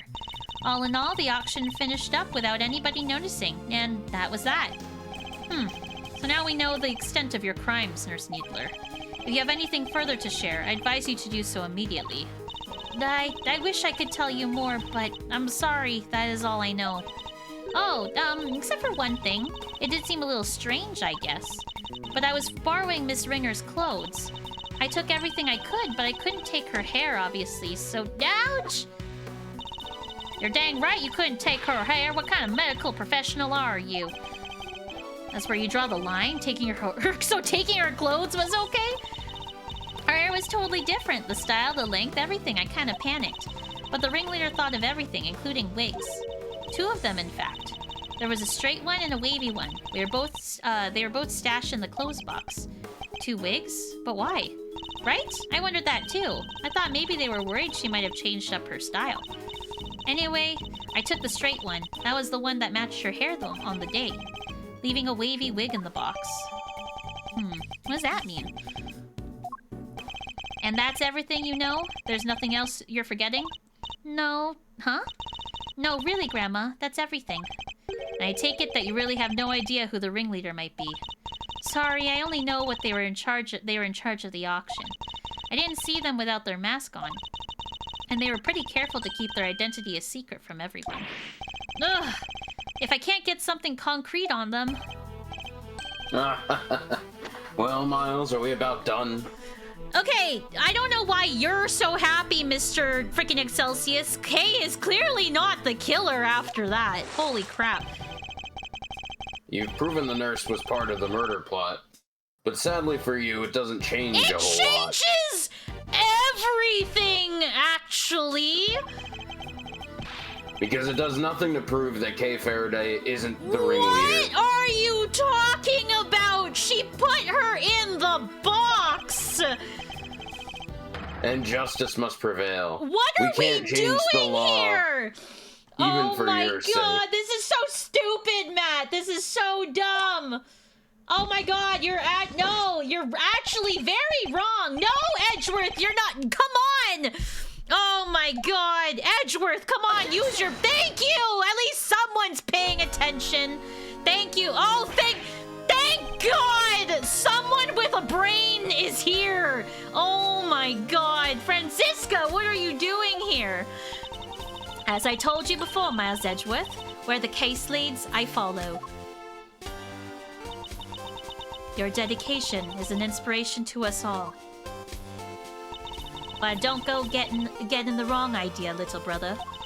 I'm only here to deliver the truth regarding the suspect. I'm certainly not here to forgive you for abandoning the way of a prosecutor.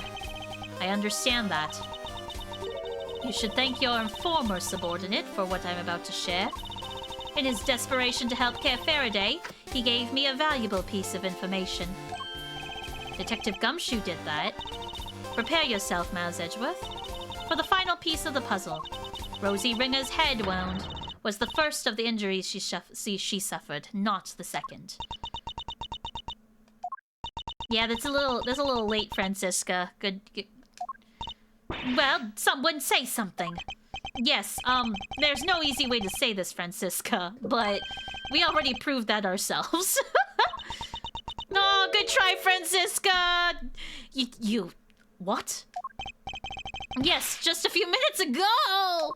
Well, why didn't you say so sooner? You didn't exactly give us a chance.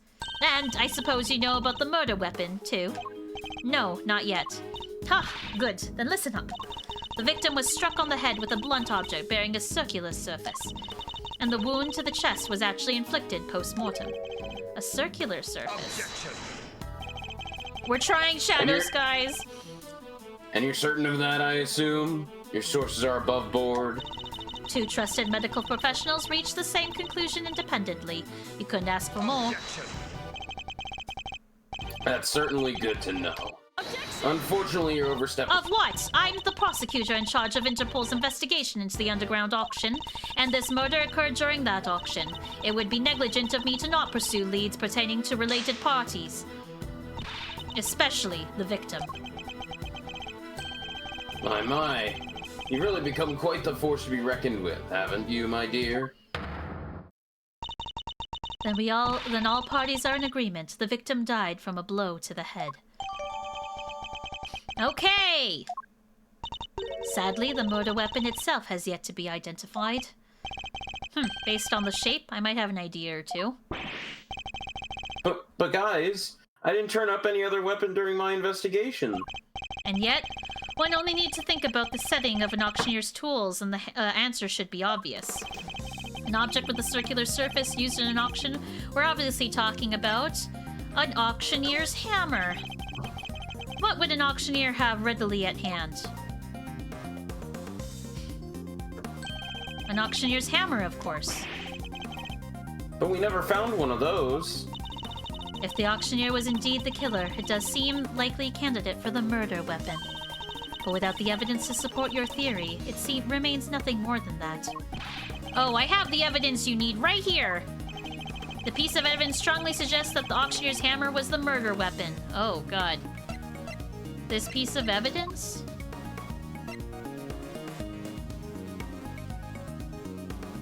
The heavy blow to the head with the circular object? Like that...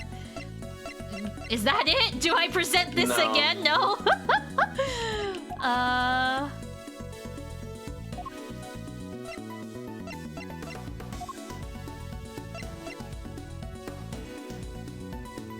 Oh, God. This piece of evidence strongly suggests that the auctioneer's hammer was the murder weapon. Oh, it's Lada's testimony, isn't it? Miss Hart's observations. The auctioneer's hammer could no longer be heard. There we go. Miss Hart told us something very important about the auction after the murder occurred. She said that the very prominent sound of the auctioneer's hammer could no longer be heard. Now, why would that be? I'll tell you why. Because it had just been used in a murder and was covered in the victim's blood. It would need to be disposed of. Isn't that right, Chairman Winner? I'll have our people look into this right away. You really are like a dog with a bone, aren't you, dear boy? But if you can't dedicate yourself to a cause when you're young, when can you, He seems very confident we'll never find it. Very well. A search for the murder weapon will be conducted. In the meantime, this court is in recess.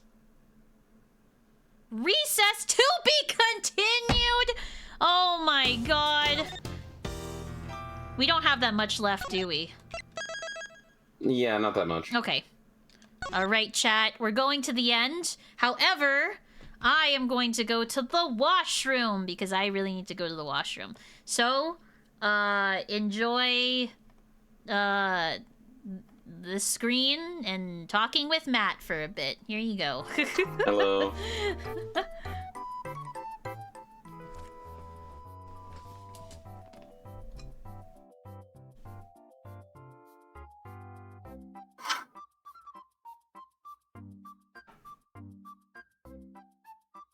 Hi, chat.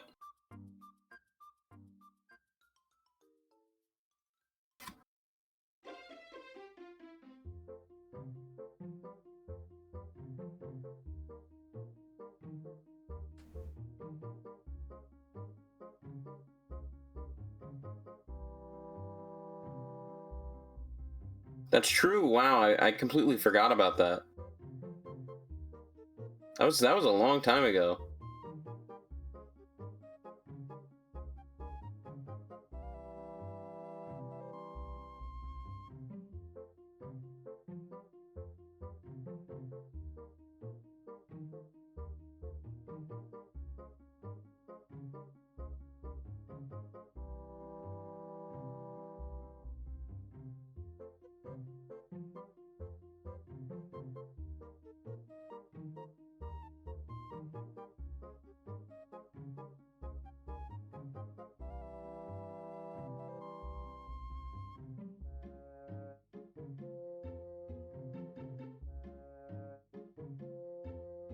Yeah, man, that was like what, like 20 end of 2021? Or I guess beginning of 2022 maybe?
Yes, I have been, Kevy, since about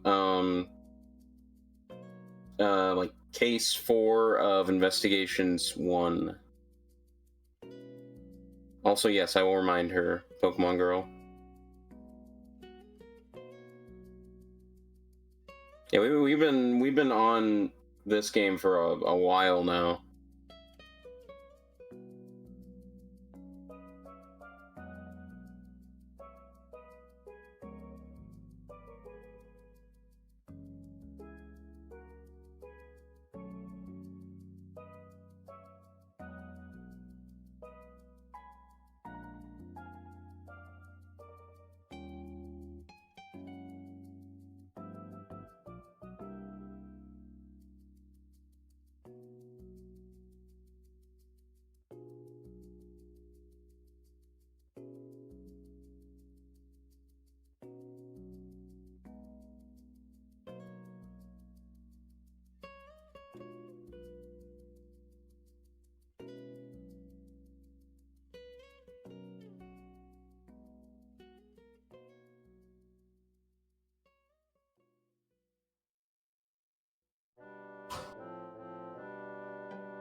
Oh, I never played Neopets either.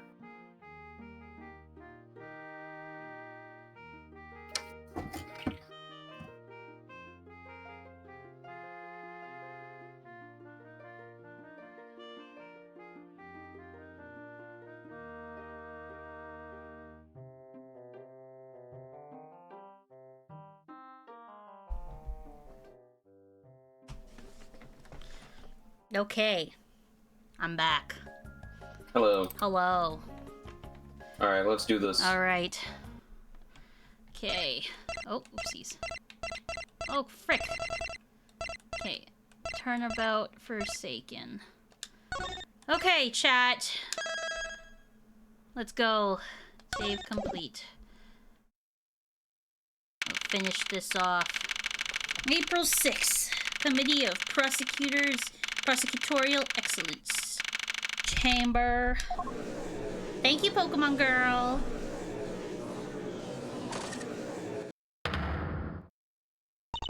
Silence in the courtroom, please. Miss Von Karma, if you would be so kind as to update on the progress of the search. It's not good news, I'm afraid. The entire big building has been searched from top to bottom, and no auctioneer's hammer was found anywhere. Ugh! That is bad news indeed. Then, we have no choice but to move ahead with the verdict. Ah, such a terrible shame. I hate this. Like, oh, so because we can't find the murder weapon, Kay is automatically guilty? Like, hello? The nurse just, said that she found Kay unconscious on the floor, and she put her... Oh my god, I hate this shit. Oh, it's your birthday in the game. That's true, Kevy. But I suppose only a fool would have left the murder weapon behind. It's certainly not what I'd expect from a first-rate criminal mind. No, there's not enough to work with here. I can't carry us further on my own. Yes, it really is a tragedy, but such is life, I suppose. I was just thinking back over the defendants I've made plea deals with over the years. People who poured their hearts out to me, who trusted me with every detail of their crimes. And then, when it came to their sentencing, I recommended life in prison every time. For every single one.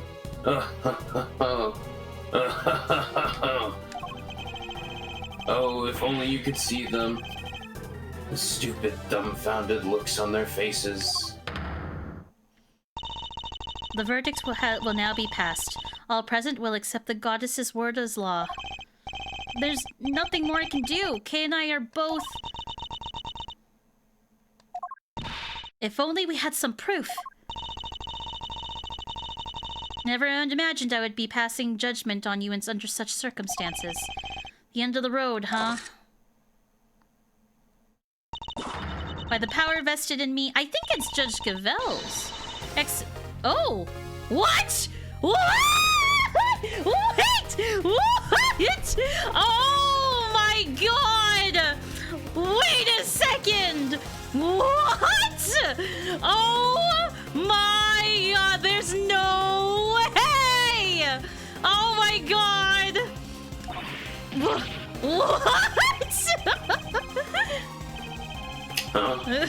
Well, there's gotten into you, Verity. I submit the court's consideration for the case file of a certain incident. Jokey. Namely the IS-7 incident, a murder that took place 18 years ago. What does that file have to do with... Wait, you mean... Your late visit to this chamber? That was to... Precisely. I came here to retrieve these documents. Though sadly, it would seem that I arrived too early to catch the auction itself. When we spoke of the matter before, I implied that I had come to retrieve files pertaining to your own case. You'll have to forgive me. That was a ruse to buy myself more time. What? What the heck are you doing, Gavel? You can't just accuse my dad. Without proper grounds, it's deformation. Oh my god. An excellent observation, Eustace. It is? And of course, I have the grounds to make such an accusation. 18 years ago, Mr. Manfred von Karma had some details about the victim's body fabricated. Details he was forced to fabricate when the sculptor Artie Frost's body went missing. My papa, fabricating information, what is the meaning of this? Ian Seidman, the detective originally assigned to the case, did in fact report that the body had gone missing. However, it seems that a certain someone wasn't very pleased with Mr. von Karma, and deliberately withheld that information in order to bring him down a few pegs. What? This individual refuses to allow anyone to go against their wishes or to challenge their power, and they're known to go to extreme lengths in order to bring those who defy them to heel. 18 years ago, they were no different. In fact, they even ordered Dr. Hertz to create a fake autopsy for the IS-7 incident. Oh my god, Gavel! What? She was responsible for that fake report? Wait, you have to understand, Grandma, she's not a bad person. She had to do what he said. She didn't have any choice. He? The person in question was the chief prosecutor at the time. The chief prosecutor 18 years ago? No! The man who gave Papa the first penalty on his career! Excelsis winner, it was you! What are you all talking about? My dad would never do something like that. Oh my god! I'm sorry, Eustace, but your opinion on the matter is not needed here. Well, Miss Chairman Winner, do you have anything to say for yourself? All that nonsense with the body, that was Manfred's doing. Such a willful bull. And the fake autopsy report, Hilda, how could you? I can't believe you naughty kids would do such dishonest things behind my back. Oh my god, shut up! Excelsius! Oh my god! Shut up! We could just ask her why she did it. She is standing right over there, after all. Oh, wait! Grandma can't! She's... Ouch! Grandma, I'm sorry! I knew! That's why I... Right, exactly. If I didn't, everybody would have found out about what you did. They said he was going to charge you if I didn't help them with their plan. Oh my god, they said he would, I just had to do what the auctioneer said. So you were coerced into it, weren't you, Nurse Needler? And just to be clear, the auctioneer was Chairman Winner? I'm sorry, I honestly don't know. The person forcing me to help them was the auctioneer. And they definitely looked to be about the same build as the chairman, but I never saw their face. Well, there must be something. Any detail, no matter how small, will do. No, oh wait! Their mask didn't cover their whole face. And part of that wasn't covered had a tattoo on it. I remember that for sure. The ringleader wore a white jacket, white gloves, and a magenta flower, and a mask. Also had a tattoo on the part of their face that mask didn't cover. So the beard is fake? A tattoo.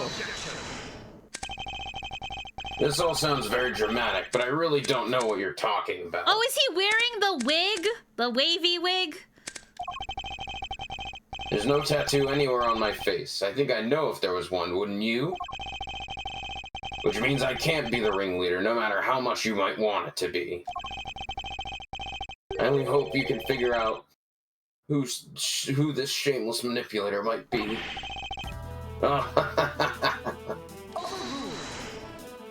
Your contempt of this courtroom is an insult to the goddess. Are you sure it's not you who's feeling insulted here? I am not the only one who's been trying to bring you to justice. Miss Ringer has been trying to.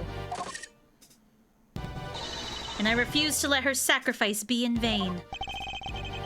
Young Rosie was looking to take me down, you say? But why? I barely knew her. I've always had a certain magnetic charm, but I don't remember ever catching that particular eye. You barely knew the victim? Why? I do believe that is a new statement. The goddess demands that you offer your full testimony on the record. This dude is right, Kevy. So that's how this is going to go, You mean to hound me until I finally break? Well, if that's the way you want to play it, fine. I'll destroy you all. Every last one of you. Mr. Edgeworth, please allow me to work with you on this one. I doubt we'll get another chance to put him up to the stand. So let's make the most of this opportunity. Of course, Your Honor. Okay, Gavel, she's a +1 now in my book. I wouldn't have it any other way. Okay, Edgy. Now, Chairman Winner, you will tell this court everything about Rosie Ringer. Okay. Young Rosie was a member of the committee, of course. But we never really had any personal interactions. At least none that I can remember. I had no motive to murder that poor girl whatsoever.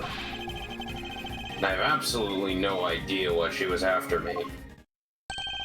So you don't mean to accept your part in any of this? Of course he doesn't. He isn't guilty. How could he be? He's my dad.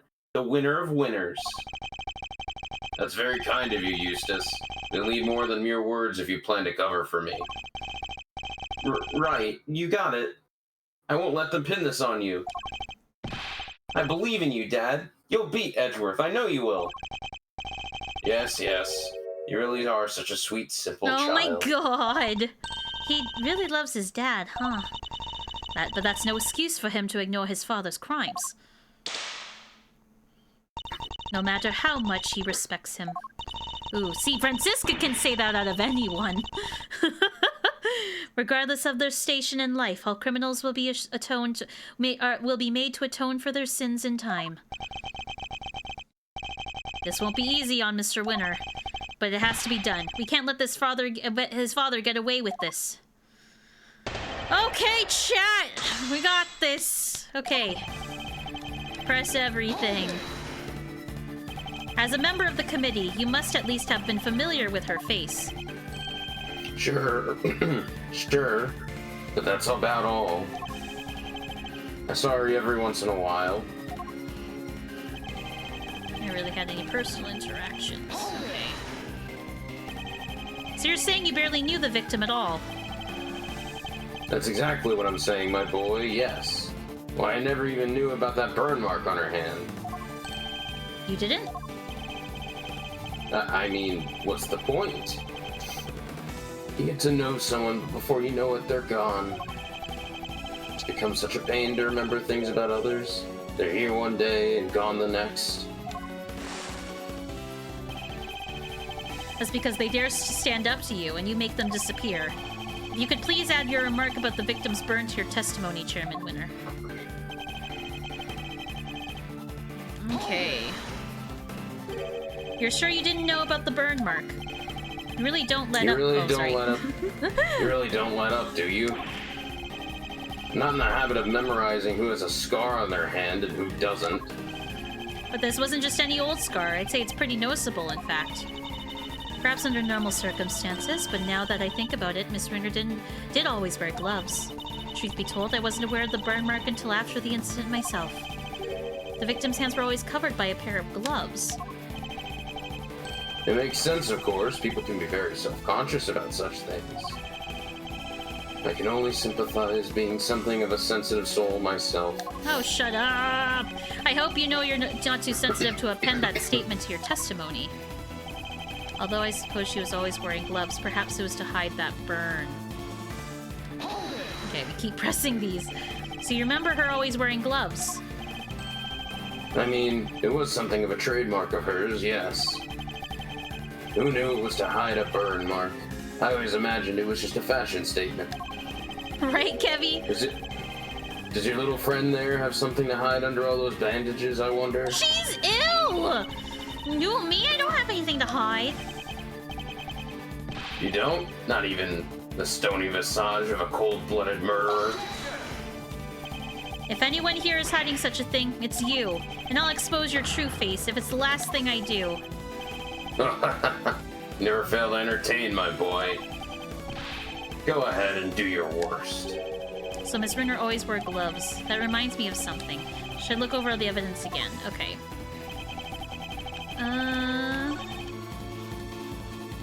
Always wearing those gloves. Perhaps it was to hide that burn. Is that...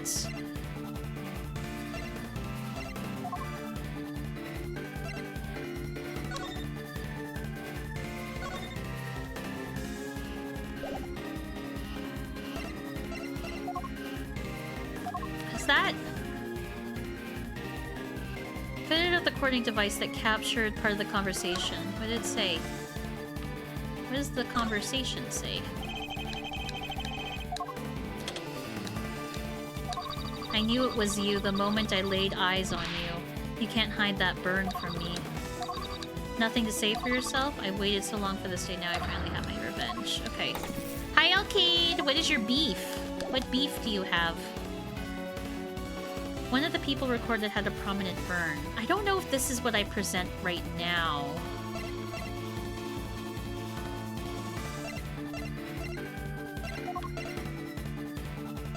But she didn't have gloves on her when she died. There's a rumor that says there might be a Switch 2 Direct on 9/12. Oh, really? For what?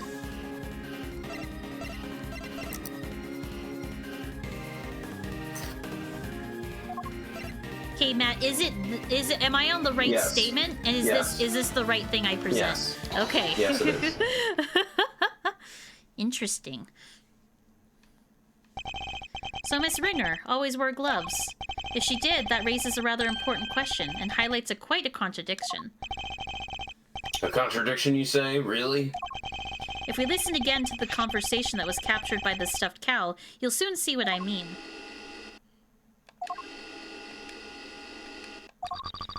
Yeah, we already read this. I literally just read this.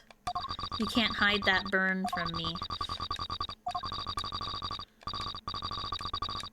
Revenge. Mario Wonder Switch 2 edition? That'd be crazy.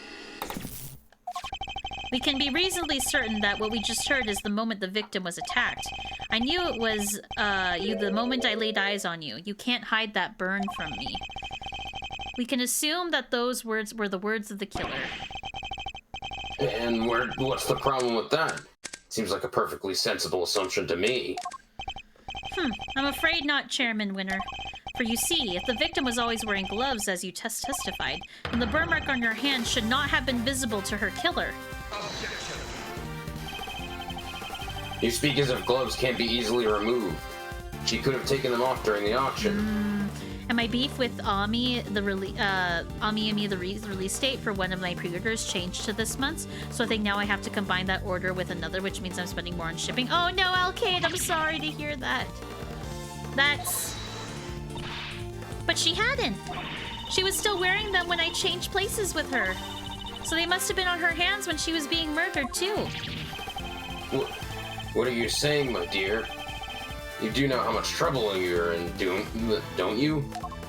I'm not scared of you anymore. I have Grandma on my side now. Now it's time for you to pay the piper, Winner, you dang devil. I see. So you're both looking to disappear too. Oh my god. That can be arranged. Oh my god, he's literally threatening to murder them! Not this time, Excelsius Winner. The only person disappearing will be you. Hey, you can't talk to my dad like that.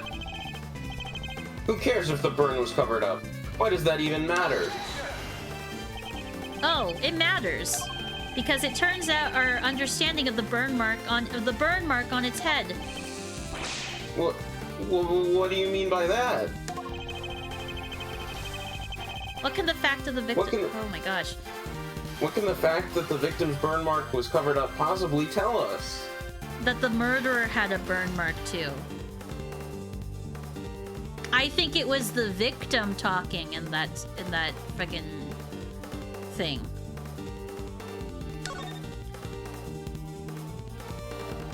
Because she was talking about revenge in the letter. Think about this, Mr. Winner. The victim was wearing gloves, therefore, the burn mark on her hand would not have been visible. In which case, whose burn mark was it that was being referenced in the recording? Somebody who, wasn't the victim? Precisely. Which can only mean the culprit had a prominent burn mark too. Or to put it another way, I knew it was you the moment I laid eyes on you. You can't hide that burn from me. Those words were spoken not by the murderer, but by the victim. No way!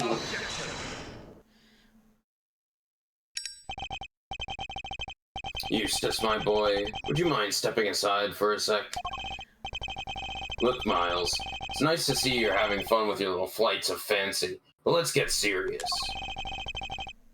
So the murderer had a burn mark now? Really? Where? Your little theory will either take flight or die depending on your answer here, I'm afraid. He's not messing around. I have to figure out where that burn mark was, and fast. And I wonder where it could have been. All of the auction people were wearing disguises, right? Yes, and each disguise was different, but the one that didn't cover his whole face was on the mask of the guy. Yet in spite of that, the burn mark was visible to the victim somehow, which means... Well, shall we? Enlighten us, why don't you? Where was the murder? Where was the murderer's burn mark? I assume you have some evidence.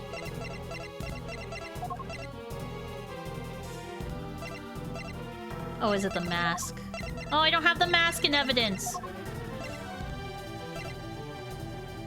Where is the murderer's burn mark? Okay, I think it's somewhere on his face. But the only mask that I have is the Jammin' Ninja's face. And so... what evidence do I have?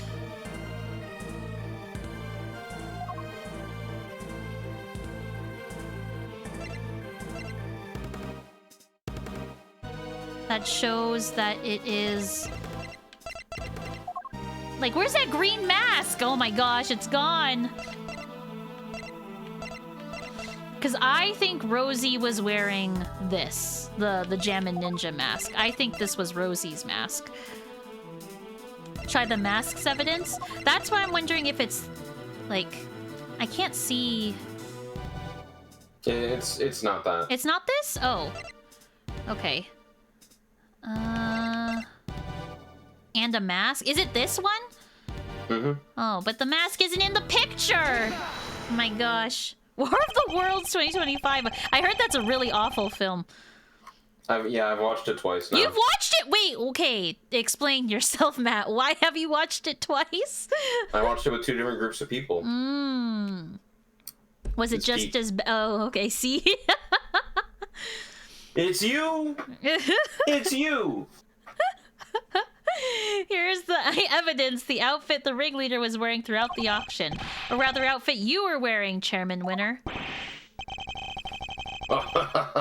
And what exactly is that supposed to tell us, A suit, white gloves, and a mask. This disguise should have covered almost all of your skin, but according to Nurse Needler's testimony, the auctioneer's mask didn't quite cover your entire face. Not only that, she claims to have seen a tattoo on the part that was exposed. But was it a tattoo, or did she simply mistake a burn mark for one? A burn mark on the face? Sorry to interrupt you while you're so clearly enjoying yourself, dear boy. But I regret to inform you that none of the committee members have such a burn. Myself included, of course. He's wearing a wig. He's so wearing a wig. But, Dad, I mean... Eustace, do you think you can be quiet, please? You can be foolish on your own time later. Well, you may be an annoyance most of the time, Mr. Winner, but on this particular occasion, I'm grateful for your presence. A reaction like that from you, his son, is as good as an indicator as the truth I could have hoped for. And it gives me much-needed confidence boost concerning another theory of mine. Namely, the one of the unexplained... yeah, the wig! The wig! What's the matter with Mr. Winner? I think he might be in shock. After all, he's usually the last to figure things out. But in this case, he seems to have gotten there all too quickly. He knows that his father is indeed the real murderer. He's sad because he knows the truth? So it's better to not know the truth after all? No, Kay. It's because it's what we came here for. It doesn't matter how we get there. The important thing is finding the truth. You yourself told me that once, right when I needed to hear it most. And now it's time for me to repay the favor and show you the truth of your innocence. Hi. I want to know, too, the truth of what really happened. So please, Mr. Edgeworth, won't you show me? Heh, I'm very much intend to. Oh, you don't know when to give up, do you? Where is this burn, then? Perhaps you could point it out to me? But you can't, can you? Because it's nowhere to be found.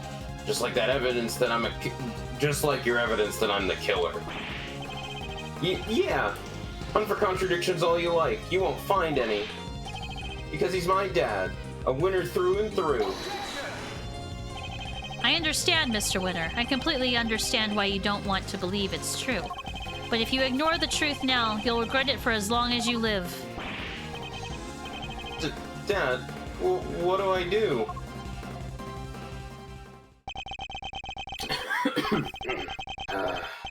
I just don't understand it. How could I have raised such an utter buffoon?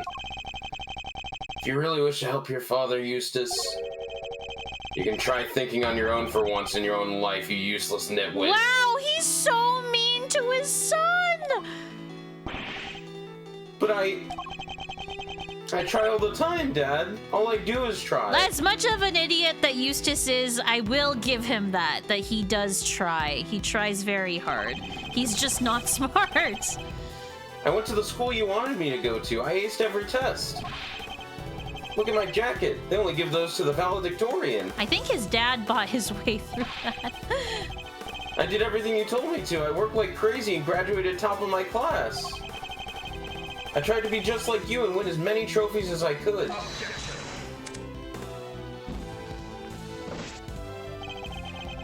You really are just a simpering simpleton, aren't you? He's so mean to his own son. I feel so bad. Those tests you aced, I had the school give you perfect scores on all of them. Yeah, that's what I thought. Those debate and speech competitions you won, the judges were all friends of mine. You never even realized that much. There's no hope for you, I'm afraid. None at all. Oh my god! Poor Eustace, his world is falling apart around him. You're no son of mine. Even you must see that. Yikes, holy shit. I don't know, Muzi. Like, he's such a meanie. Oh my god, he's so mean to his son. Oh, Eustace. I can't scream. I can't scream. That's after okay. That. Oh, he ran away. I wanted to tell you were right, Jay. Oh, gone. My own son. They all leave in the end. Okay, you're the reason why he left. Hello? Oh my god. I mean, boo-hoo-hoo-hoo-hoo. Even when he was trying, he was failing. And he did it all for me. Then he should have tried harder. You're a disgrace. You don't deserve to be a father, and you certainly don't deserve to be the chairman of this committee. Even I feel sorry for that boy now. Poor Mr. Winner. Explain yourself, Chairman Winner.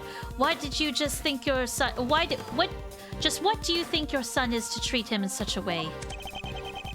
An utterly useless pawn sounds about right. Why did you have children? I hate people like, why did you have a child then? You're one to talk, Verity. You tried to worm your way into my trust by using Eustace too. I cannot deny it. However, I have never thought of him as a mere pawn. He may not be a naturally gifted prosecutor, but he tries. In some ways, he tries harder than... I was about to say, he does try hard. He's just not a smart guy. He's just not smart. That is what I've witnessed during my time with him. Yet you call him useless? How could you? Because he is Verity, my girl. He's utterly incapable of doing anything I ask of him. Mr. Edgeworth, I entrust my offering to the goddesses to you, so that you may use it to call your final judgment onto Excelsius Winner. Thank you, Your Honor. I've been more than ready to do so. Oh my gosh. If the ringleader had a visible burn mark on their face that night... Yeah, Excelsius is wearing a wig! Get him, Edgeworth! Get him! Then it would follow that Chairman Winner is currently hiding that mark somehow. How exactly is he dressed during the auction? That will be key to solving this case at last. Now then, your answer, please. Which piece of evidence will help us reveal the burn mark on the culprit's face? Which piece of evidence? It's what you were talking about earlier. It's the mask? It's this one? No. Oh.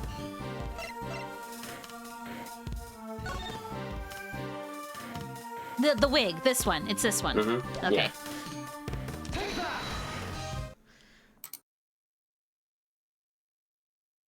The wig! Recall Nurse Needler's testimony, if you will. There was one thing we never quite resolved. The second wig. The one that wasn't used. I seem to remember it being wavy? What are you two talking about? Nurse Needler apparently found some very interesting items when she went to swap places with the victim. And what do they have to do with the burn mark? What she found were two wigs. One was intended to make her look more like the victim. But what was the other one for? I don't suppose it was meant to be square. It doesn't take a huge leap of imagination to see the truth. Compare Chairman Winner's current appearance to that of the ringleader that it was described to us. Stop it. Stop staring at me. One very prominent difference presents itself. His face, or rather, what's around it. Do you mean it wasn't a wig after all? Indeed, not a wig intended to go on top of the head in any case. It's a fake beard all along, wasn't it, Excelsius Winner? Burn the wig! Aw, damn. This? Why, it's on my own, dear boy. How very unkind of you to suggest otherwise. We saw how your son reacted when he realized the truth, and how he desperately tried to cover for you, even in light of his realization. Yet you still feared that he might expose you, so rather than take that risk, you bullied him until he couldn't take it anymore. Because he knew that your beard hides a prominent burn mark. Chairman Winner, I insist that you remove your beard this instant. Oh, shit. Oh my god, he burned all his hair off. Oh my god. There it is! The burn mark! Mr. Edgeworth, for bringing evil to justice before the eyes of the goddess, you have my thanks. No, thank you. I couldn't have done it without you. Excelsius Winner, in the name of the goddess, I hereby pronounce my verdict. He's Baldy! Everyone point and laugh. In the matter of the murder of Miss Rosie Ringer, this court finds you guilty. He's bald and a murderer. That's why we're pointing and laughing, chat.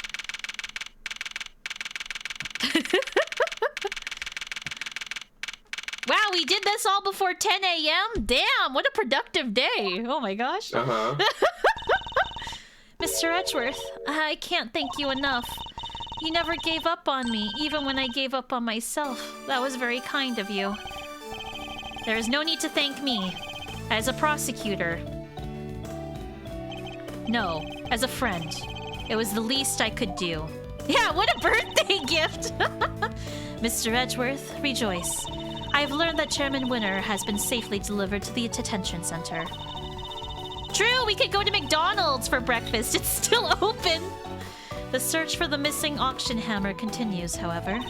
We are talking about Chairman Winner here, so it's highly likely it's already been destroyed. In addition, there is one other matter I must inform you of. The chairman made a rather strange statement. According to him, the letters were not part of his plan. What? How could that be? Thanks so much for agreeing to help with my plan. Now we can both get what we want. He claims that he and Miss Needler never found this letter on Miss Ringer's person. And that they found a second letter on Kay's unconscious body. Their contents, letters seemed of once of correspondence. So he leapt to the conclusion that they must have been working with each other. That's quite the conclusion to jump to. As he read the letters, there's that's when he came up with the idea to frame Miss Faraday for Miss Ringer's murder. So he decided to place the victims in a very conspicuous place. Namely, in her left chest pocket. Sounds like to me he was just trying to make excuses for himself. Yes, I certainly thought the same. Perhaps it was some sort of last-ditch ploy on his part. But it matters not. He will answer to the goddess now. And under her scrutiny, such strategies cannot hope to succeed. He will not escape justice. Yay! Time to get a big breakfast at McDonald's. And with that, one of the duties with which I have been entrusted with is complete at last. Judge Gavel, before you go, can you tell us what you know about how Chairman Winner came to murder Miss Ringer? There's more there, isn't there? Yes, I suppose you have earned the right to the whole truth. Miss Ringer once had a lover, a press photographer. He was investigating the underground auctions as a freelance journalist. But before he could uncover the truth behind the auctions, he was disappeared. All Miss Ringer was left with were the memories of and personal effects of her lover. And so, seeking revenge on Chairman Winner, she made her appearance at the auction.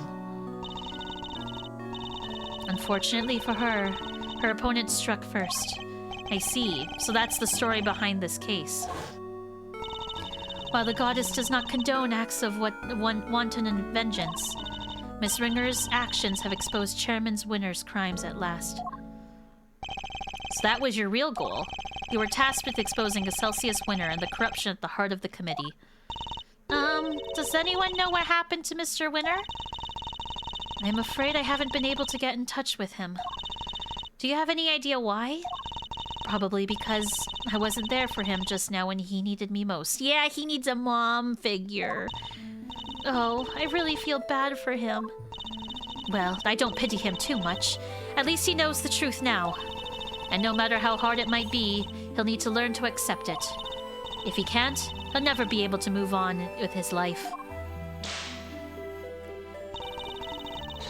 Trust me. Yeah, I was about to say, out of everyone in the freaking room right now, Francisca is the only person that can say that. A father's influence isn't easily erased, but in time, he can hopefully try and change his ways. You're right. You've got to be. I can change too, I wonder. Can I move on with my life? Are you okay, Kay? How's that head feeling? I'm fine, thank you. I guess we don't know what happened with Kay. I'm sorry, Kay. You were my patient. I had a responsibility to you, and instead I let them accuse you. Ouch! Dang right. We ain't just in the business of fixing bodies, Missy. The mind's where it all begins. You're right, Grandma. Speaking of which, how's your memory? It's like, with a little more time, maybe I'll be able to remember some more. Please forgive me, but I better be on my way. I am to preside the trial of Fifi Lagarde? The Bronco Knight case, huh? Who's the defense attorney? It was supposed to be Miss Ringer, but she is no longer with us. We are still in the process of finding her replacement. Miss Ringer was scheduled to represent Warden Lagarde? And of course, until we find Eustace, there's nobody to act for the prosecution, either. In any case, I must take my leave. Ah, wait, please! What about Mr. Edgeworth's badge? What's going to happen to it now? It's with its chairman under arrest, the committee's activities have been suspended for the time being. So to answer your question, it's complicated. It's all up to the goddess now. But... don't worry about it, Kay. It's a consequence of my own making. And I assume that you do not mean to change your mind? Of course not. I chose the path of the truth, and I chose it willingly. With Chairman Winner out of the picture, justice is in the hands of righteous once more.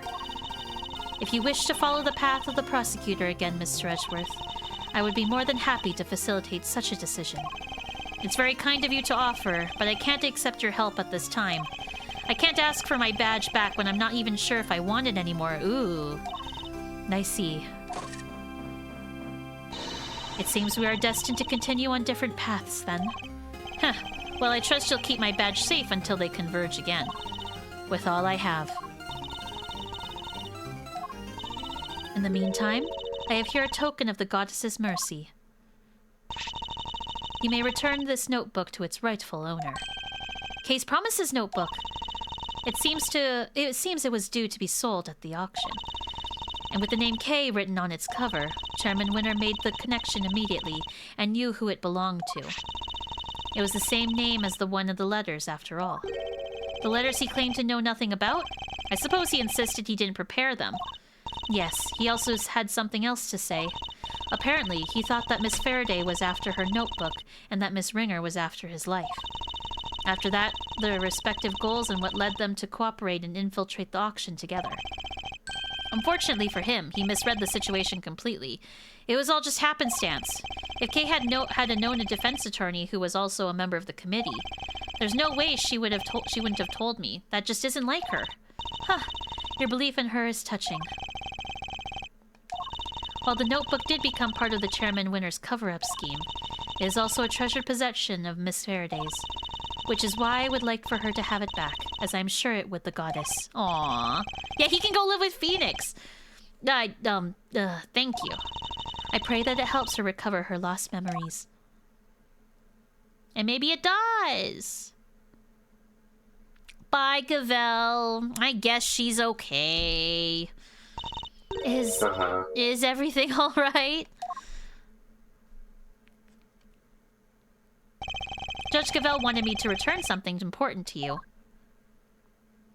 Ooh, we got a splash screen. Isn't that...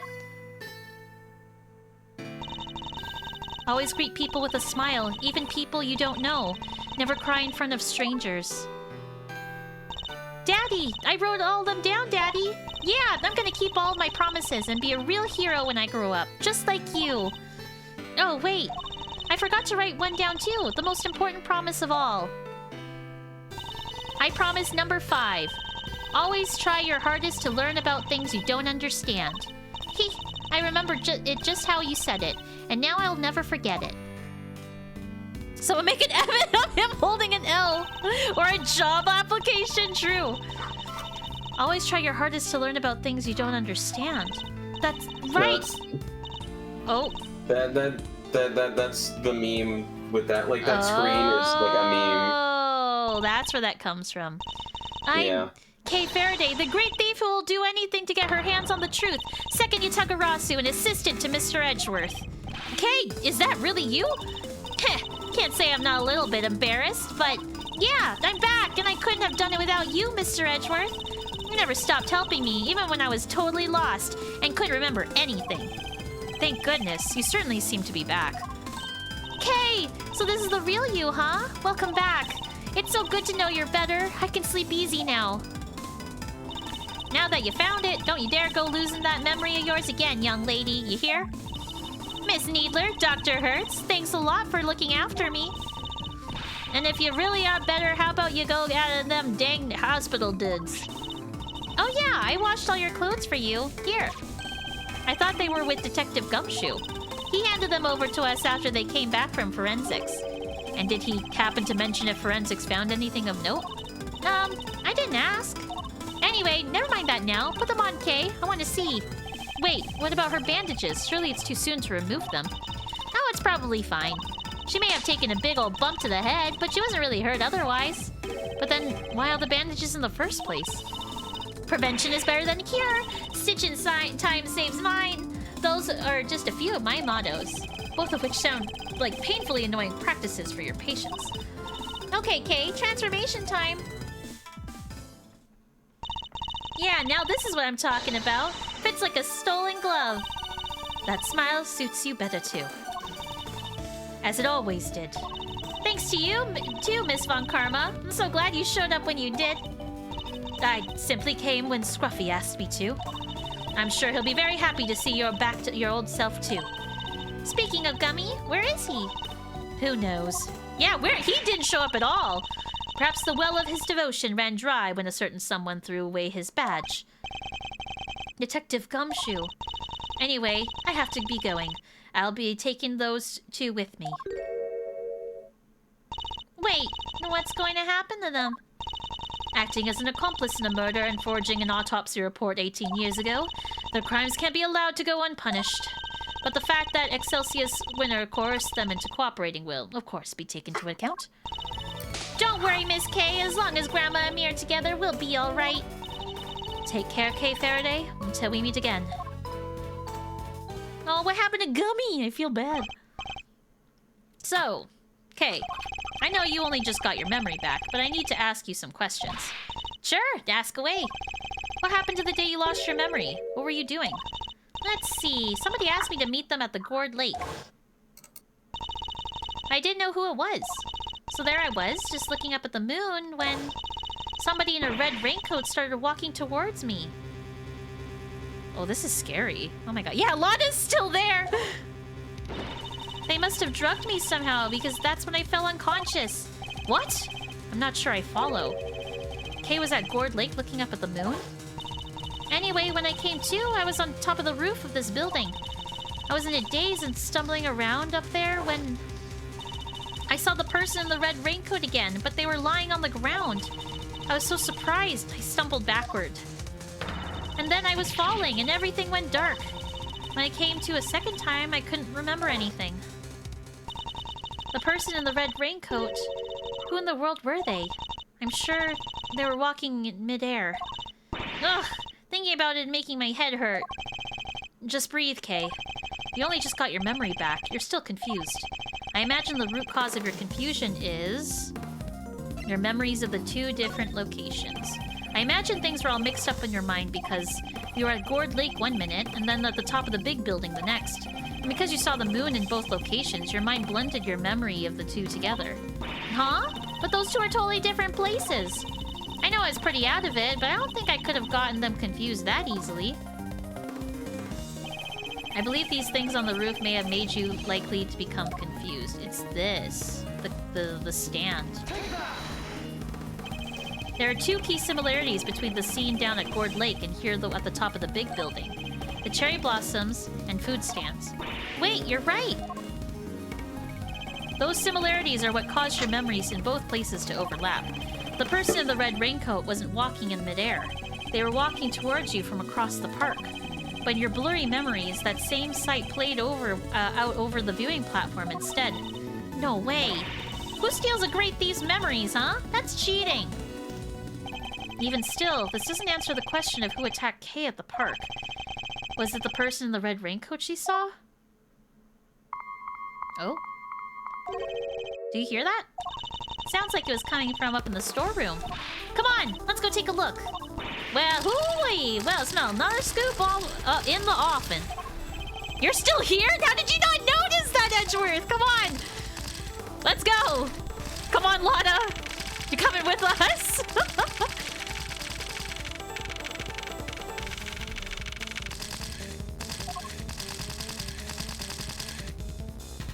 Oh, it's the walkie-talkie. It's coming from this little gadget here, Mr. Edgeworth. Ugh, this transceiver. I feel like I've seen it somewhere before. It's still going! But I'm no good with technology. He's a boomer. Come on, you have to pick it up. Fine, I'll do it. Hey, this is Edgeworth. Okay, could you refrain from answering strange calls for me? Mr. Edgeworth, I presume. I know that voice. Shelly DeKiller. Congratulations on another case solved. Yet I can't truly say it's been fully resolved, can you? I'm sure you've noticed by now there was a mastermind at work orchestrating the entire incident. Ugh, how do you even know about this case? That's not what's important right now. Let's focus on this certain individual for the time being, shall we? I have indeed been wondering myself if somebody else could have been involved. If not, how are we to explain the piece of evidence that proved so damning to Kay's case?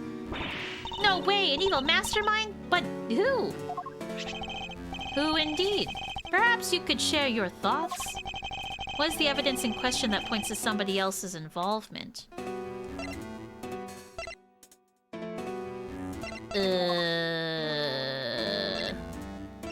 The recording?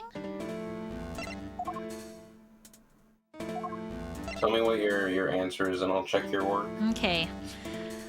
What is the evidence in question that points to somebody else's involvement?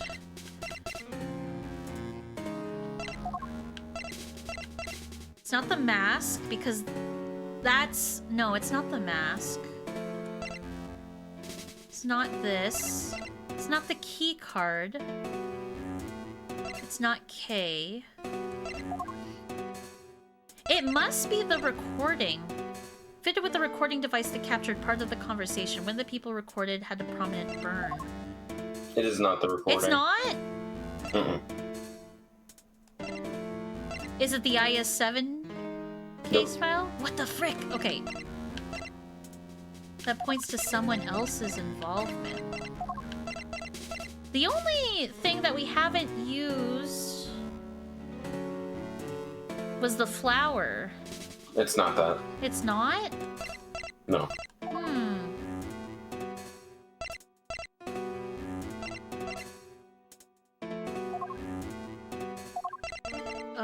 on. It must be record of key cards. What's here? No, not that one. It was me, Jan. It was me all along.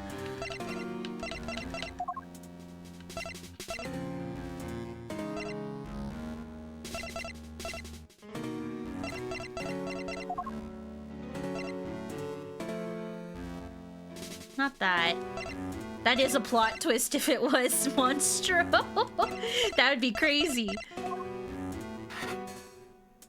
Is it the red raincoat? No.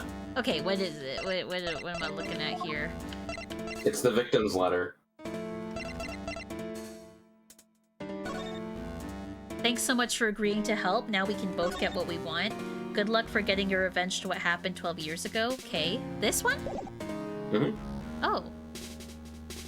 I don't see it. How's the case going? We're almost done. The letter K supposedly wrote to the victim. Yeah, I don't remember ever writing that. Oh, she didn't write it. So he concocted it? So who did? Who would prepare such a thing? I know, I'm not the only one who would like to know. And how do we know it wasn't you? Now, why would I do with it? Yeah, why? Okay, the killer wouldn't do something like that. He would be paid to do something else, kind of deal. I'm not happy. Oh no, I'm sorry to hear that, Kyle. The ad break is ending in a second. I believe the truth can only fully come to light in a court of law. But since you've had your badge revoked, that is no longer an option. So how will it all end? I, for one, will be watching from the sidelines with interest. He even knows about my badge? No, one last thing. I do hope you won't betray my trust in you. Now, I bid you farewell. What the heck does he mean by the case hasn't been fully resolved? And why is he so interested in us anyway? Ugh, everything's just one giant ball of mysteries. It seems we only scratched the surface of this case, but even without my badge, I'm going to carry on doing what I can. However this ends, one thing is for certain. Come what may, I will expose the truth. Oh, that's the end. Oh, chat! Let's save. Okay. Save complete. Alright. That's the end of the case, chat. That's crazy. It's exciting. Yeah. But, like, so many questions. So many questions. Okay, I'm gonna switch to this screen. Wow! This game is so much better than the first one, Matt. It is, yeah. It is, like, the jump in case quality is actually crazy. Like... You know what's insane? What? The next one's even better. Is it really? Oh my god. It's my favorite case in the whole series. Oh my god, I'm so excited. Oh my gosh, chat. Okay, Matt and I will figure out a day where we can finish this case. Mm-hmm. Yeah, because I would like to. How long is the case? Is it quite long? It's long. Oh, it's long. crap. It's about as long as the third one more or less. Oh, okay. Maybe, Okay. maybe a little shorter, just because like it's, yeah. Okay. Like more or less around the same length. It's longer than this case. I see. Okay. Okay. Yay! We did it, chat. I can't believe it. We're here at the end. Okay. Well, the next case, when we do the next case, it'll be after I debut as a VTuber. So, whenever that's it. It's finally over. Thank you, Kevy. Kevy, I'm happy to see you back. Thanks for coming in. Let's go find someone to raid. Who can we raid today? I'm refreshing to see. Everyone say thanks, Matt, for coming in today. Thank you for having me. Yeah. There's a lot of people live tonight. January raid. Good night, Moozy. Thank you for popping in and hanging out, Moozy. I'll have to catch you live next time you go live. Yeah, chat. Moozy is a fellow VTuber. We met on Twitter. So fun. Please check them out if you haven't already. Hold on. Raid Wafer? Wafer's live? Oh, I could, but Wafer doesn't know my new username. Is that awkward? Like, I don't think Wafer will recognize my new username. I feel weird, like, going into people's streams and then being like, oh yeah, I changed my username.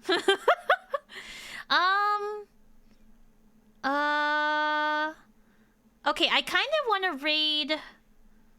Oh, but they're sleeping. I know, Jokey, I know.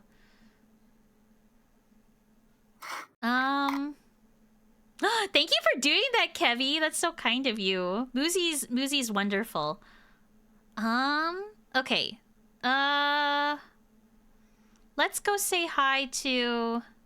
I kind of want to go say hi to Pumpkin. Pumpkin's live playing Toontown. And Toontown's very fun. Alright. / raid... Pumpkin. Alright, chat. Thank you so much for coming in and saying hi. Yeah, Disney's Toontown. It's Toontown rewritten, which is fun. It's like the new... the thingy where they remade the game. Very fun. Chat, have a wonderful rest of your evening. Thank you so much for popping in and saying hi. Thanks, Matt, for being here. Thank you for having me. Yeah, Matt will be back at some point. Like, we'll find a day where we can bang out a good chunk of Case 5. We'll find a day. Yeah. But yeah, thank you all for stopping in and saying hello. We'll be back on Friday. Oh my gosh, Friday's debut stream. Oh my gosh, yes, Friday. No stream on Wednesday, but there'll be a debut stream on Friday. Oh my gosh, so excited. There's gonna be I have a bunch of fun stuff planned. Then there's gonna be a giveaway. And there's gonna be a fun game thing. Oh my gosh, it'll be fun. It'll be a good time. So I'll see you all then. Friday, everything will change. Everything. So have a good night, chat. Be there or be square. Friday, 6 p.m. MST, 8 p.m. EST, 5 p.m. PST. All the times and stuff. All right. Okay. Any final words? Okay, no. Bye, chat.